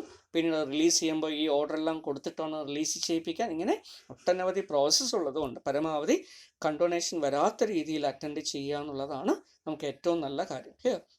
അത് നമ്മൾ നേരത്തെ തന്നെ പറഞ്ഞു. You will get attendance consideration. അല്ലേ? നമ്മൾ ജെന്യൂൻ ആയിട്ടുള്ളൊരു കോളേജിൻ്റെ ആക്ടിവിറ്റീസ് പങ്കെടുക്കുകയാണെങ്കിൽ you will get attendance consideration. Clear? അത് ടീച്ചേഴ്സിൻ്റെ പെർമിഷനോടുകൂടി, കോളേജിൻ്റെ പെർമിഷനോടുകൂടി, യൂണിവേഴ്സിറ്റി അപ്രൂവ്ഡ് ആക്ടിവിറ്റീസിന് പോവുകയാണെങ്കിൽ, കോളേജിൻ്റെ അപ്രൂവ്ഡ് ആക്ടിവിറ്റീസിന് പോവുകയാണെങ്കിൽ you will get attendance consideration. Clear? Subject to the limit. അപ്പോൾ അതുകൊണ്ട് തന്നെ കണ്ടോണേഷൻ ഇല്ലാതെ പരമാവധി എന്ത് ചെയ്യുക? ശ്രദ്ധിക്കുക. ക്ലിയർ? ഓക്കെ. 75% താഴ്ന്നു പോയാലാണ് നമുക്ക് ഈ കണ്ടോണേഷനൊക്കെ വേണ്ടി വരിക. ഓക്കെ. അപ്പോൾ 75% അറ്റൻഡൻസ് ഇല്ലെങ്കിൽ കണ്ടോണേഷനിലേക്ക് വരും. അറ്റൻഡൻസ് കൺസിഡറേഷൻ ചേർത്തിട്ടും 75% ഇല്ലെങ്കിലാണ് കണ്ടോണേഷൻ. ക്ലിയർ? അപ്പോൾ 75% ഇല്ല, 10% കണ്ടോൺ ചെയ്യാം. അല്ലേ? അപ്പോൾ 65% എങ്കിലും മിനിമം വേണം. 65% വീണ്ടും കുറയുമ്പോൾ പ്രോബ്ലം വരും. ക്ലിയർ? 55% വരെയാണ് നമുക്ക് ഡബിൾ കണ്ടോണേഷൻ എടുക്കാൻ പറ്റുക. 55%-ലും കുറഞ്ഞ്, അല്ലേ, 50%-ലേക്ക് വന്ന് അങ്ങനെയൊക്കെ വരുമ്പോൾ വീണ്ടും പ്രോബ്ലമാണ്. അപ്പോൾ അത് താഴെ പറയുന്നുണ്ട്. Clear? Okay. So a student can move to the next semester only if he or she acquires a minimum of 50% attendance. Clear? Very important point. Clear? അപ്പോൾ നേരത്തെയുള്ള UG റെഗുലേഷൻ നിങ്ങളുടെ സീനിയേഴ്സൊക്കെ ഉണ്ടായിരുന്ന സമയത്ത്, ക്ലിയർ, സൂപ്പർ സീനിയേഴ്സൊക്കെ ഉണ്ടായിരുന്ന സമയത്ത് ഉള്ള സിസ്റ്റത്തിൽ നിന്നും വ്യത്യാസമായിട്ട് നമ്മുടെ ഇപ്പോഴത്തെ റെഗുലേഷനിലൊരു പ്രൊവിഷനാണ്. എന്താണത്? Student can move to the next semester only if he or she acquires a minimum of 50% attendance. ഏതെങ്കിലും ഒരു സെമസ്റ്ററിൽ, ഓക്കെ, വീണ്ടും റിപ്പീറ്റ് ചെയ്ത് പറയാണ്, ഏതെങ്കിലും ഒരു സെമസ്റ്ററിൽ 50% താഴെ അറ്റൻഡൻസേ നിങ്ങൾക്കുള്ളൂ എങ്കിൽ, 50% ബിലോ ആയിട്ട് നിങ്ങളുടെ അറ്റൻഡൻസ് മാറിയാൽ, ക്ലിയർ, നിങ്ങൾക്ക് ആ സെമസ്റ്ററിൽ നിന്ന് മുന്നോട്ട് പോകാൻ കഴിയില്ല. Clear? So you are required to take readmission to the semester. Clear? അടുത്ത ബാച്ച് വരുന്ന സമയത്ത് വീണ്ടും റീ അഡ്മിഷൻ ചെയ്തിട്ട് ആ സെമസ്റ്റർ വീണ്ടും പഠിക്കണം. ക്ലിയർ? അപ്പോൾ എന്ത് ചെയ്യും? നമുക്ക് ഒരു സെമസ്റ്റർ നഷ്ടപ്പെടും. ക്ലിയർ? അടുത്ത ബാച്ച് എപ്പോഴാണ് വരും? അപ്പോൾ 3rd സെമസ്റ്ററാണെന്ന് വിചാരിക്കുക. അല്ലേ? നമ്മൾ ഒരു വർഷം കഴിഞ്ഞ് 2ാമത്തെ വർഷം എന്ന് വിചാരിക്കുക. ഫസ്റ്റ് സെമസ്റ്ററാണെന്ന് വിചാരിക്കുക. ഫസ്റ്റ് സെമസ്റ്ററിൽ അഡ്മിഷനായി നമ്മുടെ അറ്റൻഡൻസ്, ഇപ്പോൾ ഫസ്റ്റ് സെമസ്റ്ററാണ് നിങ്ങളല്ലേ, ഇപ്പോൾ ഫസ്റ്റ് സെമസ്റ്റർ സ്റ്റുഡൻ്റ് ആണ്. നമ്മൾ അറ്റൻഡൻസ് ഒക്കെ എടുത്തപ്പോൾ സമയത്ത് 45%, 49% കണ്ടോണേഷനും പറ്റില്ല. 50% താഴെയാണ് കൺസിഡറേഷനൊക്കെ ചേർത്തിട്ട്. ഇപ്പം എന്താവും? അടുത്ത ബാച്ച്, അടുത്ത വർഷത്തിൽ ഡിഗ്രിയുടെ ഫസ്റ്റ് ഇയർ അഡ്മിഷൻ നടക്കുന്നത് വരെ വെയിറ്റ് ചെയ്തിട്ട്, ക്ലിയർ, അടുത്ത വർഷം എന്ത് ചെയ്യണം? റീ അഡ്മിഷൻ എടുക്കണം. റീ അഡ്മിഷൻ എടുത്തിട്ട് അടുത്ത ബാച്ച് സ്റ്റുഡൻറ്റിൻ്റെ കൂടെ പഠിക്കണം. അപ്പോൾ ഒരു വർഷം നഷ്ടപ്പെട്ട് കിട്ടും. ക്ലിയർ? ഇങ്ങനെ ഒരു വർഷം പോവും. ഓക്കെ. അപ്പോൾ വളരെ ശ്രദ്ധിക്കേണ്ട ഒരു കാര്യമാണ്. യാതൊരു കാരണവശാലും നിങ്ങളുടെ അറ്റൻഡൻസ് എന്ത് ചെയ്യാൻ പാടില്ല? 50%-ൽ കുറയാൻ പാടില്ല. അങ്ങനെ കുറഞ്ഞു പോയാൽ എന്താവും? നമുക്ക് ഒരു സെമസ്റ്ററും ഒരു വർഷവും നഷ്ടപ്പെടും. ക്ലിയർ? അതാണ് ഇതിൻ്റെ ഒരു പ്രത്യേകത. ഇനി 50%-ൽക്കാളും കൂടുതൽ അറ്റൻഡൻസ് ഉണ്ട്, പക്ഷെ 54% വരെ ഉള്ളൂ എങ്കിൽ, ക്ലിയർ, അപ്പോൾ നമുക്ക് ഡബിൾ കണ്ടോണേഷൻ ചെയ്യാൻ പറ്റില്ല. ക്ലിയർ? കാരണം എന്താ, ഡബിൾ കണ്ടോനേഷൻ, പരമാവധി കണ്ടോൺ ചെയ്യാൻ പറ്റുന്ന പരിധി എന്ന് പറയുന്നത് അല്ലേ, ഡബിൾ കണ്ടോനേഷൻ ആണെങ്കിൽ പോലും 55%. അപ്പോൾ അതിൽ കൂടുതൽ ഉണ്ടെങ്കിൽ മാത്രമേ, അറ്റൻഡൻസ് ഉണ്ടെങ്കിൽ മാത്രമേ ഡബിൾ കണ്ടോനേഷനും ചെയ്യാൻ പറ്റൂ. അപ്പോൾ അതുകൊണ്ട് 50% കൂടുതലും 54% അല്ലേ വരെയാണ് ഉള്ളതെങ്കിൽ, 55% കുറവാണ് ഉള്ളതെങ്കിൽ, അപ്പോൾ ആ സന്ദർഭത്തിൽ എന്ത് ചെയ്യണം? അതാണ് അടുത്ത പ്രൊവിഷൻ പറയുന്നത്. So a provisional registration is required if the attendance is 50% and 54%. അപ്പോൾ 50%-നും 54%-നും ഇടയിലാണ് നമ്മുടെ അറ്റൻഡൻസ് എങ്കിൽ എന്ത് ചെയ്യണം? We required to take a provisional registration. അപ്പോഴും ക്ലിയർ, നമുക്ക് അടുത്ത സെമിസ്റ്ററിലേക്ക് പോകണമെങ്കിൽ ഒരു പ്രൊവിഷണൽ രജിസ്ട്രേഷൻ എടുക്കണം. എന്താണ് അതിൽ ഉദ്ദേശിക്കുന്നത്? And such students can appear a supplementary examination for such semester after the completion of the programme complete ചെയ്ത ശേഷം, മുഴുവൻ സെമിസ്റ്ററും കഴിഞ്ഞ ശേഷം ഈ സെമിസ്റ്ററിൻ്റെ പരീക്ഷ അല്ലെങ്കിൽ ഈ സെമിസ്റ്ററിൻ്റെ കാര്യം ഞാൻ എന്ത് ചെയ്യാം, തുടർന്ന് ചെയ്യാം എന്നുള്ള രീതിയിൽ ഒരു പ്രൊവിഷണൽ രജിസ്ട്രേഷൻ നമ്മൾ എടുക്കേണ്ടതായിട്ടുണ്ട്. Clear? So a provisional registration is required. Clear? If attendance is 50% to 54% and such students can appear for supplementary examination. അവർക്ക് നോർമലി മറ്റുള്ള എക്സാമിനേഷൻ എഴുതാൻ പറ്റില്ല. Clear? they will not be permitted to write the examination. Say for example first സെമിസ്റ്ററിൽ വന്നിട്ടുള്ള ഒരു കുട്ടി എന്തൊക്കെയോ കാരണങ്ങളുണ്ട് കൺസിഡറേഷനൊക്കെ ചേർത്തിട്ട് അവരുടെ അറ്റൻഡൻസ് 54%. ക്ലിയർ? 50%-ൽ കൂടുതലായതുകൊണ്ട് അവർക്ക് വേണമെങ്കിൽ നെക്സ്റ്റ് സെമിസ്റ്ററിലേക്ക് പോകാം. പക്ഷേ ആ സെമിസ്റ്ററിൻ്റെ പരീക്ഷ എഴുതാൻ പറ്റില്ല. they cannot write examination for the particular semester. First സെമിസ്റ്ററിന് എക്സാം എഴുതാൻ പറ്റില്ല. പിന്നെ ഈ ഫസ്റ്റ് സെമിസ്റ്ററിൻ്റെ എക്സാം എപ്പോഴാണ് എഴുതുക? മുഴുവൻ 6 സെമിസ്റ്ററും കഴിഞ്ഞ് 3 വർഷം കഴിഞ്ഞ് പുറത്തു പോയ ശേഷം, ക്ലിയർ, നമ്മൾ സപ്ലിമെൻ്ററി എക്സാമിനേഷനായിട്ട് ആ സെമിസ്റ്ററിൻ്റെ പരീക്ഷ എഴുതണം അടുത്ത് വരുന്ന ബാച്ചിനോടൊപ്പം. ക്ലിയർ?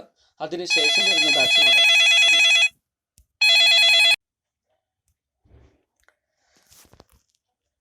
സോ അപ്പോൾ നമ്മൾ 54% അല്ലെങ്കിൽ 50%-ന് 54%-ലാണെങ്കിലും നമുക്ക് പരീക്ഷ എഴുതാൻ പറ്റില്ല.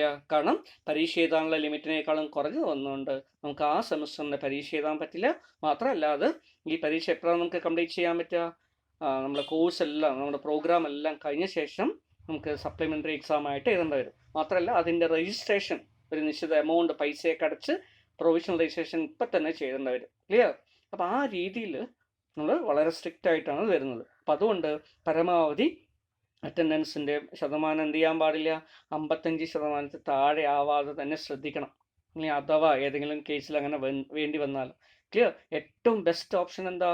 ഒരിക്കലും അറ്റൻഡൻസ് കണ്ടോനേഷൻ വരാത്ത രീതിയിൽ നമുക്ക് കോഴ്സ് കൊണ്ടുപോകാം. അല്ലേ? അത് ബുദ്ധിമുട്ടുള്ള കാര്യമാണോ? ഒരിക്കലും അല്ല. കാരണം എന്താ? 75% ആണ് നമ്മുടെ മാർജിൻ. നിങ്ങൾ 100% അറ്റൻഡൻസ് വേണമെന്ന് ആരും പറയുന്നില്ല, യൂണിവേഴ്സിറ്റിയും പറയുന്നില്ല. ക്ലിയർ? അറ്റ്ലീസ്റ്റ് 75% എങ്കിലും വേണം. അല്ലേ? അത്രേ പറയുന്നുള്ളൂ. അപ്പോൾ 25% വരെ നമുക്ക് അസുഖം വന്നാലും മറ്റുള്ള രീതിയിൽ നമ്മുടെ വീട്ടിൽ പ്രോഗ്രാമോ ഫംഗ്ഷനോ അല്ലെങ്കിൽ നമ്മൾ റിലേറ്റീവ്സിൻ്റെ അവിടെ ഫംഗ്ഷനോ ഒക്കെ ഉണ്ടെങ്കിൽ തന്നെ നമുക്ക് ഇതൊക്കെ മാനേജ് ചെയ്യാൻ നമുക്ക് ഈ 25% നമുക്ക് ചെയ്യാൻ പറ്റും. ക്ലിയർ? അതുകൊണ്ട് 75% ഓഫ് അറ്റൻഡൻസിൽ കുറയാത്ത രീതിയിൽ നമ്മുടെ അറ്റൻഡൻസ് കൊണ്ടുപോകുക എന്നുള്ളതാണ് ഏറ്റവും അഭികാമ്യമായിട്ടുള്ള കാര്യം. ഓക്കെ, അതെല്ലാവരും ശ്രദ്ധിക്കുക. കാരണം ഇത് വളരെയധികം പിന്നീട് ഇങ്ങനെ അത് കുറഞ്ഞു വരുന്ന സമയത്ത് നമ്മുടെ ഇൻറ്റേർണൽ മാർക്കിനെ ബാധിക്കും. മാത്രമല്ല ഇൻറ്റേർണൽ മാർക്കിനോടൊപ്പം ഇങ്ങനെയുള്ള ഒരുപാട് പ്രോസസ്സുകളും പ്രൊസീജിയേഴ്സും ഫോർമാലിറ്റീസും ഒക്കെ ഉണ്ട്. ഓക്കെ, അപ്പോൾ അതാണ് ഒരു പ്രധാനപ്പെട്ട കാര്യമായിട്ട് നമുക്ക് അറ്റൻഡൻസുമായി ബന്ധപ്പെട്ട് പറയാനുള്ളത്. Clear? That less than 50% of attendance requires re admission. എന്ന് നേരത്തെ പറഞ്ഞ പോലെ 50%-ൽ കുറഞ്ഞ അറ്റൻഡൻസ് പോയി കഴിഞ്ഞാൽ എന്ത് ചെയ്യണം? We can not move forward to the semester. ആ സെമിസ്റ്ററിന് പിന്നീട് പോകാൻ നമുക്ക് പറ്റില്ല. ക്ലിയർ? നമ്മളോടൊപ്പം അഡ്മിഷൻ ചെയ്തിട്ടുള്ള കുട്ടികളൊക്കെ അടുത്ത സെമിസ്റ്ററിലേക്ക് ഉയർന്ന ക്ലാസ്സുകളിലേക്ക് നമ്മൾ പോകുമ്പോൾ നമ്മൾ എന്ത് ചെയ്യും? ആ സെമിസ്റ്ററിൽ തന്നെ വീണ്ടും പഠിക്കണം. അല്ലേ? നമ്മൾ സ്കൂളിലൊക്കെ പഠിച്ചില്ലേ, തോറ്റു പഠിക്കുക എന്ന് കേട്ടിട്ടുണ്ടാവും. അതുപോലെ തോറ്റു പഠിക്കേണ്ടതായിട്ട് വരും. Clear? So we need to take readmission to the particular semester next batch. അടുത്തൊരു ബാച്ച് വരുമ്പോൾ ആ സമയത്ത് നമ്മൾ റീ അഡ്മിഷൻ എടുത്തിട്ട് എന്ത് ചെയ്യേണ്ടി വരും? ആ ബാച്ചിനോടൊപ്പം ജൂനിയർ ബാച്ചിനോടൊപ്പം പഠിക്കേണ്ടി വരും. ഓക്കെ, അപ്പോൾ അത് നിങ്ങൾ ശ്രദ്ധിക്കേണ്ട ഒരു കാര്യമാണ്. ഓക്കെ, 50%-ൽ താഴെ അറ്റൻഡൻസ് വരാത്ത രീതിയിൽ അല്ലെങ്കിൽ 55%-ൽ താഴെ വരാത്ത രീതിയിൽ തന്നെ എന്ത് ചെയ്യുക? കൊണ്ടുപോവുക. കണ്ടോനേഷൻ പരമാവധി ഒഴിവാക്കി കൊണ്ടുപോവുക. ഓക്കെ, ഇതാണ് ക്ലാസ് റൂം ആക്ടിവിറ്റീസ് അല്ലെങ്കിൽ CRPയെ സംബന്ധിച്ച് പറയാനുള്ളത്. ഇതിന് മാർക്കും ഉണ്ട് കേട്ടോ. നമ്മൾ ഇൻറ്റേർണൽ മാർക്കൊക്കെ നിശ്ചയിക്കുന്ന സമയത്ത് ഇതിന് മാർക്കും വരുന്നുണ്ട്. അപ്പോൾ അതാണ് നെക്സ്റ്റ് സ്ലൈഡിൽ പിന്നീട് നമുക്ക് നോക്കാം. ഇൻ്റേണൽ ഇവാലുവേഷൻ വരുന്ന സമയത്ത് എന്താണ് ഇതിൻ്റെ മാർക്കിംഗ് സിസ്റ്റം, എങ്ങനെയാണ് അറ്റൻഡൻസിനെ അടിസ്ഥാനപ്പെടുത്തി എത്ര മാർക്കൊക്കെയാണ് നമുക്ക് കിട്ടുക നോക്കാം. So next is grace mark. നമ്മൾ ഗ്രേസ് മാർക്ക് എന്തിനൊക്കെയാണ് കിട്ടുക? ക്ലിയർ. ഗ്രേസ് മാർക്ക് എന്ന് പറഞ്ഞാൽ എന്താ? നമ്മൾ സാധാരണ പരീക്ഷ എഴുതി നേടുന്ന, അതുപോലെ തന്നെ ഇൻറ്റേർണൽ അസസ്മെൻറ്റിൻ്റെ ഭാഗമായിട്ട് കിട്ടുന്ന മാർക്കിന് പുറമേ കുട്ടികൾക്ക് കിട്ടാവുന്ന എക്സ്ട്രാ മാർക്ക്, ബോണസ് മാർക്കിനെയാണ് എന്ത് പറയുക? ഗ്രേസ് മാർക്ക് എന്ന് പറയും. ഈ ഗ്രേസ് മാർക്ക് നമ്മുടെ മാർക്കിനോടൊപ്പം ആഡ് ചെയ്ത് വരും. ക്ലിയർ. ബോണസ് ആയിട്ട് ആഡ് ചെയ്ത് കിട്ടും. ഇങ്ങനെ കിട്ടുന്ന ഗ്രേസ് മാർക്ക്, ക്ലിയർ, അതിന് ആർക്കൊക്കെയാണ് eligibility? So grace mark may be awarded to students for meritorious achievements in co curricular activity. Curricular ആക്ടിവിറ്റീസിന് പുറമേ കോ കരിക്കുലർ ആക്ടിവിറ്റി എന്താണെന്ന് നമുക്കറിയാം അല്ലേ? കരിക്കുലത്തോടൊപ്പം തന്നെ നമ്മൾ ചെയ്യേണ്ട കുറച്ച് ആക്ടിവിറ്റീസാണ് കോ കരിക്കുലർ ആക്ടിവിറ്റി. എന്തൊക്കെയാണത്? സ്പോർട്സ് ആവാം, ആർട്സ് ആവാം, NSS ആവാം, NCC ആവാം, ക്ലിയർ, സ്റ്റുഡൻറ്റ് എൻ്റർപ്രണർഷിപ്പ് സ്കീം ആവാം, ക്ലിയർ, അതുപോലെ തന്നെ കോളേജ് ഫിറ്റ്നസ് എഡ്യൂക്കേഷൻ പ്രോഗ്രാം എന്ന് പറഞ്ഞിട്ടുണ്ട്. ക്ലിയർ. അങ്ങനെയുള്ള പ്രോഗ്രാം ആവാം. ഇങ്ങനെ കുറേയധികം ആക്ടിവിറ്റീസൊക്കെ ചെയ്യുന്ന കുട്ടികൾക്ക് അവരെങ്ങനെ പഠനത്തോടൊപ്പം ചെയ്യുന്ന ഇത്തരത്തിലുള്ള പ്രവൃത്തികളുടെ അല്ലേ ഒരു ആദരപൂർവം അല്ലെങ്കിൽ ഒരു ഒരു ഒരു അച്ചീവ്മെൻറ്റ് അവരെ റെക്കഗ്നൈസ് ചെയ്യുന്നതിന് വേണ്ടിയിട്ട് എന്ത് ചെയ്യുന്നു? We are awarding, universities awarding certain grace mark. അപ്പോൾ ഓരോന്നിനും വേറെ വേറെ ആയിരിക്കും കേട്ടോ. സ്പോർട്സിൽ പങ്കെടുക്കുമ്പോൾ അതിൻ്റെ ലെവൽ അനുസരിച്ച് ഏത് തരത്തിലുള്ള കോമ്പറ്റീഷൻ, സ്റ്റേറ്റ് ലെവലാണോ, നാഷണൽ ലെവലാണോ, ഇന്റർ യൂണിവേഴ്സിറ്റി ആണോ, യൂണിവേഴ്സിറ്റി ലെവലാണോ, ക്ലിയർ, നാഷണൽ ലെവലാണോ, ഇതിനൊക്കെ അനുസരിച്ച് ഗ്രേസ് മാർക്കിൻ്റെ അളവ് കൂടും. ക്ലിയർ. അത് നമുക്ക് വേറൊരു സമയത്ത് ഡിസ്കസ് ചെയ്യാം. ക്ലിയർ. അതുപോലെ തന്നെ ആർട്ട് ഫെസ്റ്റിവൽ, ക്ലിയർ, നമ്മൾ കോളേജ് ലെവലിൽ മത്സരം ജയിച്ചിട്ട് സോണൽ ലെവലിൽ പോയി കഴിഞ്ഞാൽ, അതുപോലെ ഇൻ്റർ സോണിൽ പോയി കഴിഞ്ഞാൽ, അതുപോലെ തന്നെ ഇൻ്റർ യൂണിവേഴ്സിറ്റി കോമ്പറ്റീഷന് പോയി കഴിഞ്ഞാൽ അപ്പോഴൊക്കെ നമ്മൾ ഗ്രേസ് മാർക്കിൻ്റെ പെർസെൻറ്റേജിൽ കൂടുതൽ വരും. അതുപോലെ തന്നെ NSSൽ, ക്ലിയർ, NSSും NCCയുടെയൊക്കെ പ്രധാനമായിട്ട് നമുക്ക് 75% അറ്റൻഡൻസ് NSSൽ NCCയിൽ ഉണ്ടാവുകയും അതോടൊപ്പം തന്നെ ക്യാമ്പുകളിൽ, ക്ലിയർ, ഇപ്പോൾ NSS ആണെങ്കിൽ 7 days ക്യാമ്പ് ഉണ്ട്, ക്ലിയർ, അതുപോലെ തന്നെ NCCക്കും ക്യാമ്പ്, ഇതൊക്കെ അറ്റൻഡ് ചെയ്യുകയാണെങ്കിൽ U will get certain percentage off mark as grace mark. Clear. അതുപോലെ സ്റ്റുഡൻറ്റ് എൻ്റർപ്രണർഷിപ്പ് സ്കീം ഉണ്ട്. ക്ലിയർ. വിദ്യാർത്ഥികളായിരിക്കുമ്പോൾ തന്നെ നമുക്ക് സംരംഭകത്വം അല്ലെങ്കിൽ ഒരു എൻ്റർപ്രണർ ആവാൻ പറ്റും. അത്തരത്തിലുള്ളൊരു ഐഡിയ ജനറേറ്റ് ചെയ്യാൻ പറ്റും. അപ്പോൾ നല്ലൊരു ബിസിനസ് ഐഡിയ ഉണ്ട്, അല്ലെങ്കിൽ നമുക്ക് വർക്കബിൾ ആയിട്ടുള്ളൊരു ഐഡിയ ഉണ്ട്, നമുക്കൊരു അത്തരത്തിലുള്ള ഐഡിയ ഉള്ള കുട്ടികളുടെ ക്രിയേറ്റിവിറ്റി പ്രോത്സാഹിപ്പിക്കാൻ വേണ്ടി അവർക്കും എന്ത് കൊടുക്കുന്നുണ്ട്? ഗ്രേസ് മാർക്ക് കൊടുക്കുന്നുണ്ട്. അതുപോലെ തന്നെയാണ് college fitness education programme. Clear. നമ്മൾ ഫിറ്റ്നസ് എഡ്യൂക്കേഷൻ്റെ ഭാഗമായിട്ട് ഒരു യൂണിവേഴ്സിറ്റി കൊണ്ടുവന്നു ഫിറ്റ് ഇന്ത്യ മൂവ്മെൻറ്റ് നിങ്ങൾ കേട്ടിട്ടുണ്ടാവും അല്ലേ? പ്രൈം മിനിസ്റ്ററൊക്കെ പറഞ്ഞ പോലെ എൻവിസേജ് പോലെ ഒരു ഫിറ്റ് ഇന്ത്യ മൂവ്മെൻറ്റ്. അതിൻ്റെ ഭാഗമായിട്ട് തന്നെ കാലിക്കറ്റ് യൂണിവേഴ്സിറ്റിയും കോളേജ് ഫിറ്റ്നസ് എഡ്യൂക്കേഷൻ പ്രോഗ്രാം എന്ന് പറഞ്ഞിട്ട്, ക്ലിയർ, ഒരു പ്രോഗ്രാം കൊണ്ടുവന്നുണ്ട്. അതനുസരിച്ചിട്ട് ചില ആക്ടിവിറ്റീസ് പറയുന്നുണ്ട്. ക്ലിയർ. ആ ആക്ടിവിറ്റീസ് റെഗുലറായിട്ട് പങ്കെടുത്ത് കോളേജിലെ നമ്മളെ ഫിസിക്കൽ ഫിറ്റ്നസ് മെയിൻറ്റെയിൻ ചെയ്തൊരു level of activity, level of achievement ഉണ്ടാക്കുന്ന കുട്ടികൾക്ക്, ക്ലിയർ, കോളേജ് ലെവലിൽ ഒരു കമ്മിറ്റി വിലയിരുത്തിയിട്ട് എന്ത് ചെയ്യുന്നു? അവരുടെ പേര് റെക്കമെൻഡ് ചെയ്തിട്ട് ലിസ്റ്റാക്കി അയച്ചു കഴിഞ്ഞാൽ university will give certain grace mark. Clear. അപ്പോൾ ഇങ്ങനെ ഗ്രേസ് മാർക്ക് കിട്ടാൻ എലിജിബിലിറ്റി ഉണ്ട്. Okay. So such benefit is applicable to and limited to a maximum of 8 courses on an academic year and spreading over 2 semesters. Clear. ഒരു പരമാവധി ഒരു academic ഇയറിൽ അല്ലെ 2 സെമിസ്റ്ററാണ് ഉണ്ടാവുക. അപ്പോൾ ആ 2 സെമിസ്റ്ററിലായിട്ട് 8 കോഴ്സസ് വരെ നമുക്ക് എന്ത് കിട്ടും? ഒരു സോ 8 കോഴ്സസിന് വരെ നമുക്ക് എന്ത് കിട്ടാം? എലിജിബിലിറ്റി കിട്ടാം. ക്ലിയർ. ഗ്രേസ് മാർക്ക് കിട്ടാനുള്ള എലിജിബിലിറ്റി ഉണ്ട്. അപ്പോൾ പരമാവധി 8 കോഴ്സസിനെ ഒരു അക്കാഡമിക്കിൽ 2 സെമിസ്റ്ററായിട്ട് പറ്റും. Clear. And spreading over 2 semesters. അപ്പോൾ ഒരു സെമിസ്റ്ററിൽ 4 കോഴ്സസിന് വരെ നമുക്ക് ആഡ് ചെയ്യാം മാർക്ക്. ക്ലിയർ. വേറെ സെമിസ്റ്ററിൽ 4 ആഡ് ചെയ്യാം, അല്ലെങ്കിൽ ഒരു സെമിസ്റ്ററിൽ 5 കോഴ്സ് ഉണ്ടെങ്കിൽ 5 ആഡ് ചെയ്യാം, വേറെ എണ്ണത്തിൽ 3 ആഡ് ചെയ്യാം. ഇങ്ങനെ നമുക്ക് ചെയ്യാം. പരമാവധി 8 കിട്ടുള്ളൂ. ക്ലിയർ. ഒരു അക്കാഡമിക് ഇയറിലായിരിക്കും നമ്മൾ ഈ ആക്ടിവിറ്റി ചെയ്യുക. അതുകൊണ്ടാണ് ഒരു അക്കാഡമിക് ഇയർ ബേസ്ഡ് ആയിട്ടാണ് ഇത് പറയുക. ഓക്കെ. ഇതിന് പുറമേ, ക്ലിയർ, ഫിസിക്കലി ഹാൻഡിക്യാപ്ഡ് ആയിട്ടുള്ള കുട്ടികളുണ്ടാവും അല്ലേ? അവർക്ക് ഗ്രേസ് മാർക്ക് ഉണ്ട്. ക്ലിയർ. അവരുടെ ഫിസിക്കൽ ഡിസബിലിറ്റിയുടെ പെർസെൻറ്റേജ് അനുസരിച്ച്, ക്ലിയർ, ഒരു 60%-ക്കാളും 50%, 60%-ത്തിനേക്കാളും ഡിസബിലിറ്റി ഉണ്ട്, 100% വരെ ഡിസബിലിറ്റി ഉണ്ടെങ്കിൽ, ക്ലിയർ, അത് അവിടെയും പെർസെൻറ്റേജിൽ വ്യത്യാസമുണ്ട്. ക്ലിയർ. ചിലർക്ക് 10% വരെ കിട്ടും, ചിലർക്ക് 5% ആയിരിക്കും, ചിലർക്ക് 3% ആയിരിക്കും. ക്ലിയർ. ഇങ്ങനെ ഗ്രേസ് മാർക്ക് അവർക്ക് എക്സ്ട്രാ ആയിട്ട് ആഡ് ചെയ്ത് കൊടുക്കും. ഓക്കെ. അപ്പോൾ ഫിസിക്കലി ഹാൻഡിക്യാപ്ഡ് ആയിട്ടുള്ള കുട്ടികൾക്കും, ക്ലിയർ, പേഴ്സൺസ് വിത്ത് ഡിസബിലിറ്റി ആയിട്ടുള്ള കുട്ടികൾക്ക്, ക്ലിയർ, ചെറിയൊരു ഗ്രേസ് മാർക്ക് അവാർഡ് ചെയ്യുന്നുണ്ട്. ഇതിനും പുറമെ in addition maximum of 6 marks per semester can be awarded to the students of UG program for participating in college fitness education program. അപ്പോൾ ഞാൻ നേരത്തെ പറഞ്ഞു അതിൻ്റെ മാർക്ക് എത്രയാ? പരമാവധി 6 മാർക്കാണ്. ക്ലിയർ? പെർ സെമസ്റ്റർ, ഒരു സെമസ്റ്ററിൽ 6 മാർക്ക്. ക്ലിയർ? അപ്പോൾ ആ രീതിയിൽ നമുക്ക് എന്ത് ചെയ്യാൻ പറ്റും? ഗ്രേസ് മാർക്ക് കിട്ടാൻ എലിജിബിലിറ്റി ഉണ്ട്. Then college fitness education programme എന്താണ്? COFE programme. അതിന് COFE എന്നാണ് പറയുക കേട്ടോ, COFE. So COFE programme is intended for promoting health and fitness habit. കുട്ടികളുടെ ഇടയിൽ, യുവാക്കളുടെ ഇടയിൽ, യുവതികളുടെ ഇടയിൽ, അല്ലെ വിദ്യാർത്ഥിനികളുടെ ഇടയിൽ ഫിറ്റ്നസ്സും ഹെൽത്തിനും അല്ലെ ഹൈജീനൊക്കെ ഒരു പ്രാധാന്യം ഉണ്ടാക്കിയെടുക്കുന്നതിന് വേണ്ടി, അതിൻ്റെ ഒരു അവയർനെസ് ക്രിയേറ്റ് ചെയ്യാൻ വേണ്ടി, ക്ലിയർ, പോപ്പുലറൈസ് ചെയ്യാൻ വേണ്ടി നമ്മൾ കൊണ്ടുവന്ന ഒരു പ്രോഗ്രാമാണ്. So UG students can participate in any 6 activity. University തന്നെ COFE പ്രോഗ്രാമിൻ്റെ ഭാഗമായിട്ടൊരു കുറേ ആക്ടിവിറ്റി പറയുന്നുണ്ട്. ഏകദേശം 30ഓളം ആക്ടിവിറ്റി ഉണ്ട്. അതിൽ നിന്ന് ഏതെങ്കിലും ഒരു 6 ആക്ടിവിറ്റി നമുക്ക് തിരഞ്ഞെടുക്കാം. ക്ലിയർ? അത് പാർട്ടിസിപ്പേറ്റ് ചെയ്താൽ മതി. List of 30 test batteries are available for choosing. Clear? ഇപ്പോൾ യൂണിവേഴ്സിറ്റി നൽകിയിരിക്കുന്ന 30 ആക്ടിവിറ്റികളുണ്ട്. ക്ലിയർ? അത് അത്ലറ്റിക്സ് ആവാം, റണ്ണിങ് ആവാം, ജമ്പിങ് ആവാം. ക്ലിയർ? അങ്ങനെ കുറേ ആക്ടിവിറ്റീസ് ഉണ്ട്. ക്ലിയർ? ഗെയിം ഉണ്ട്, സ്പോർട്സ് ആക്ടിവിറ്റീസ് ഉണ്ട്. ഇതിൽ ഏതെങ്കിലും ഫിറ്റ്നസ്സുമായി ബന്ധപ്പെട്ടുള്ള കുറച്ച് കാര്യങ്ങളാണ്. ക്ലിയർ? അതിൽ ഏതെങ്കിലും 6 നമുക്ക് സെലക്ട് ചെയ്യാം. അപ്പോൾ ഇതിനെക്കുറിച്ച് ഡീറ്റെയിൽ ആയിട്ട് നമുക്ക് വേണമെങ്കിൽ പിന്നീട് ഒരു ക്ലാസ്, ഏതൊക്കെയാണ് ആക്ടിവിറ്റി, എങ്ങനെയാണ് സെലക്ട് ചെയ്യുക, ക്ലിയർ, ആരെയാണ് അത് കോൺടാക്ട് ചെയ്യേണ്ടത്, അല്ലേ, നമ്മളെ ഫിസിക്കൽ എഡ്യൂക്കേഷൻ സാറാണ്, നമ്മുടെ കോളേജിലുള്ള ഫിസിക്കൽ എഡ്യൂക്കേഷൻ ഡിപ്പാർട്ട്മെൻറ്റിൻ്റെ HOD ആയിട്ടുള്ള രാജേഷ് സാറാണ് ഇങ്ങനെയുള്ള കാര്യങ്ങളൊക്കെ കോർഡിനേറ്റ് ചെയ്യുക. ക്ലിയർ? അപ്പോൾ അതിനെ സംബന്ധിച്ച് നമുക്ക് സാറുമായി ബന്ധപ്പെട്ട ഒരു ക്ലാസ് പിന്നീട് അറേഞ്ച് ചെയ്യാം. Okay. So 10 hours per semester. ഒരു സെമസ്റ്ററിൽ 10 hours എങ്കിലും നമുക്ക് 10 hours അല്ലെങ്കിൽ 10 ദിവസം. ക്ലിയർ? ഓരോ ദിവസം 1 മണിക്കൂർ വീതമെങ്കിലും. ക്ലിയർ? അത് നമ്മൾ എന്ത് ചെയ്തിരിക്കണം for the first 4 semester. 4 semester വരെ നമുക്ക് പറ്റും. ക്ലിയർ? അപ്പോൾ ഓരോ സെമസ്റ്ററിൽ 6 മാർക്ക് വരെ നമുക്ക് കിട്ടും. അപ്പോൾ 6 × 4 അല്ലേ, 6 × 4 24 മാർക്ക് വരെ നമുക്ക് എന്ത് ചെയ്യാൻ പറ്റും? ഗ്രേസ് മാർക്കായിട്ട് ഇങ്ങനെ ഒരു പ്രോഗ്രാം വഴി നേടിയെടുക്കാൻ പറ്റും. ക്ലിയർ?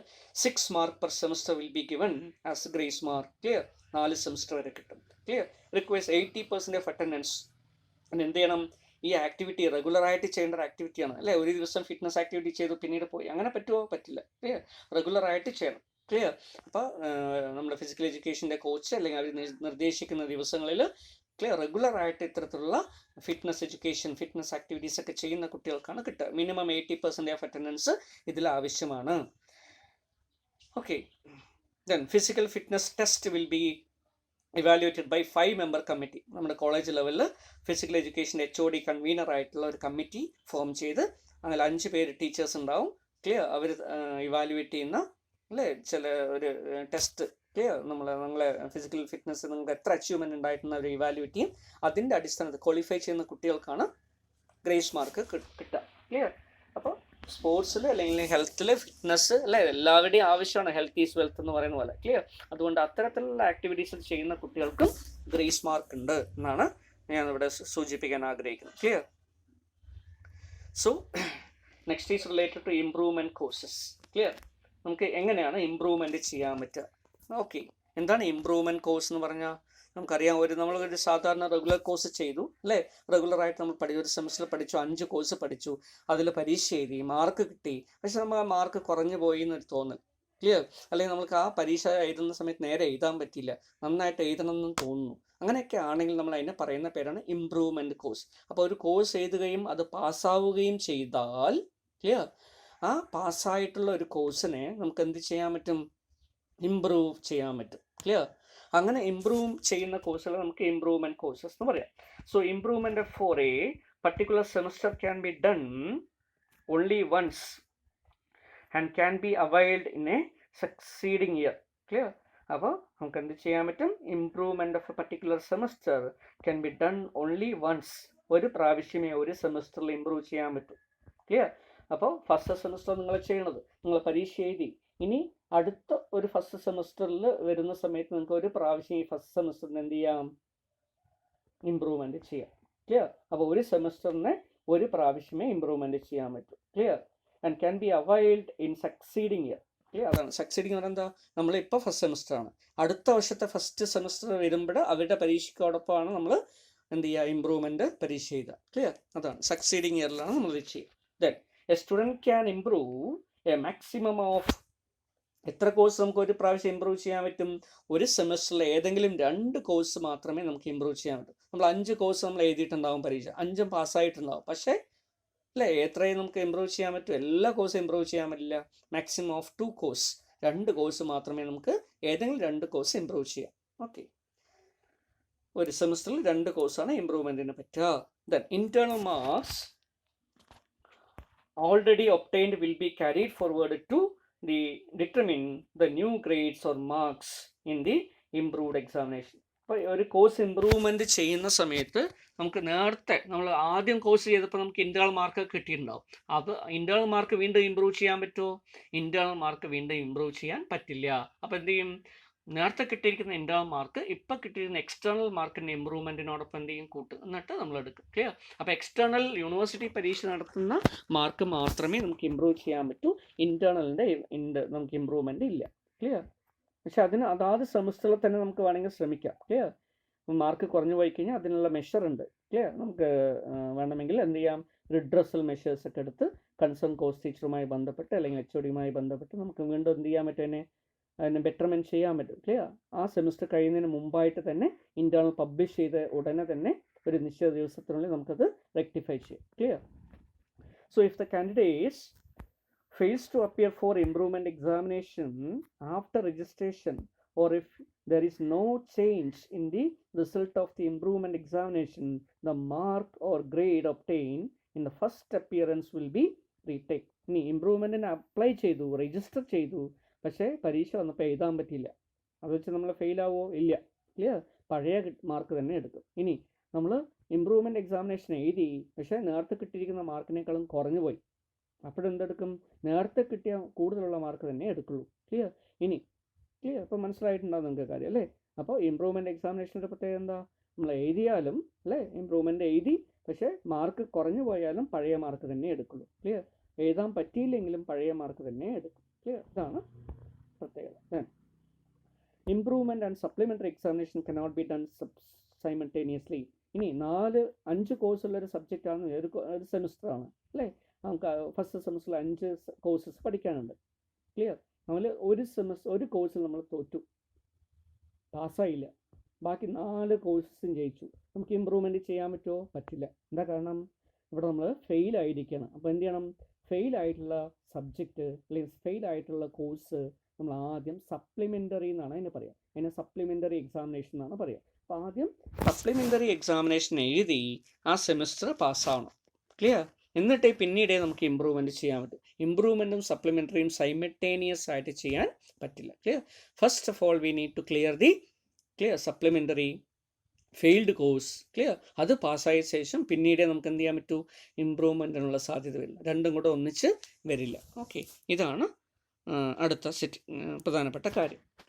ഇതാണ് നമ്മുടെ ഇമ്പ്രൂവ്മെൻറ്റിനെ സംബന്ധിച്ച് നമുക്ക് പറയാനുള്ള കാര്യം. ഓക്കെ, ഇനി കോഴ്സ് ഇവാലുവേഷനെ സംബന്ധിച്ചുള്ള കാര്യങ്ങളാണ്. എങ്ങനെയാണ് കോഴ്സുകൾ ഇവാലുവേറ്റ് ചെയ്യപ്പെടുക? ക്ലിയർ? അത് നെക്സ്റ്റ് ഒരു ഷോർട്ട് സെഷനിലൂടെ നമുക്ക് നോക്കാം. ക്ലിയർ?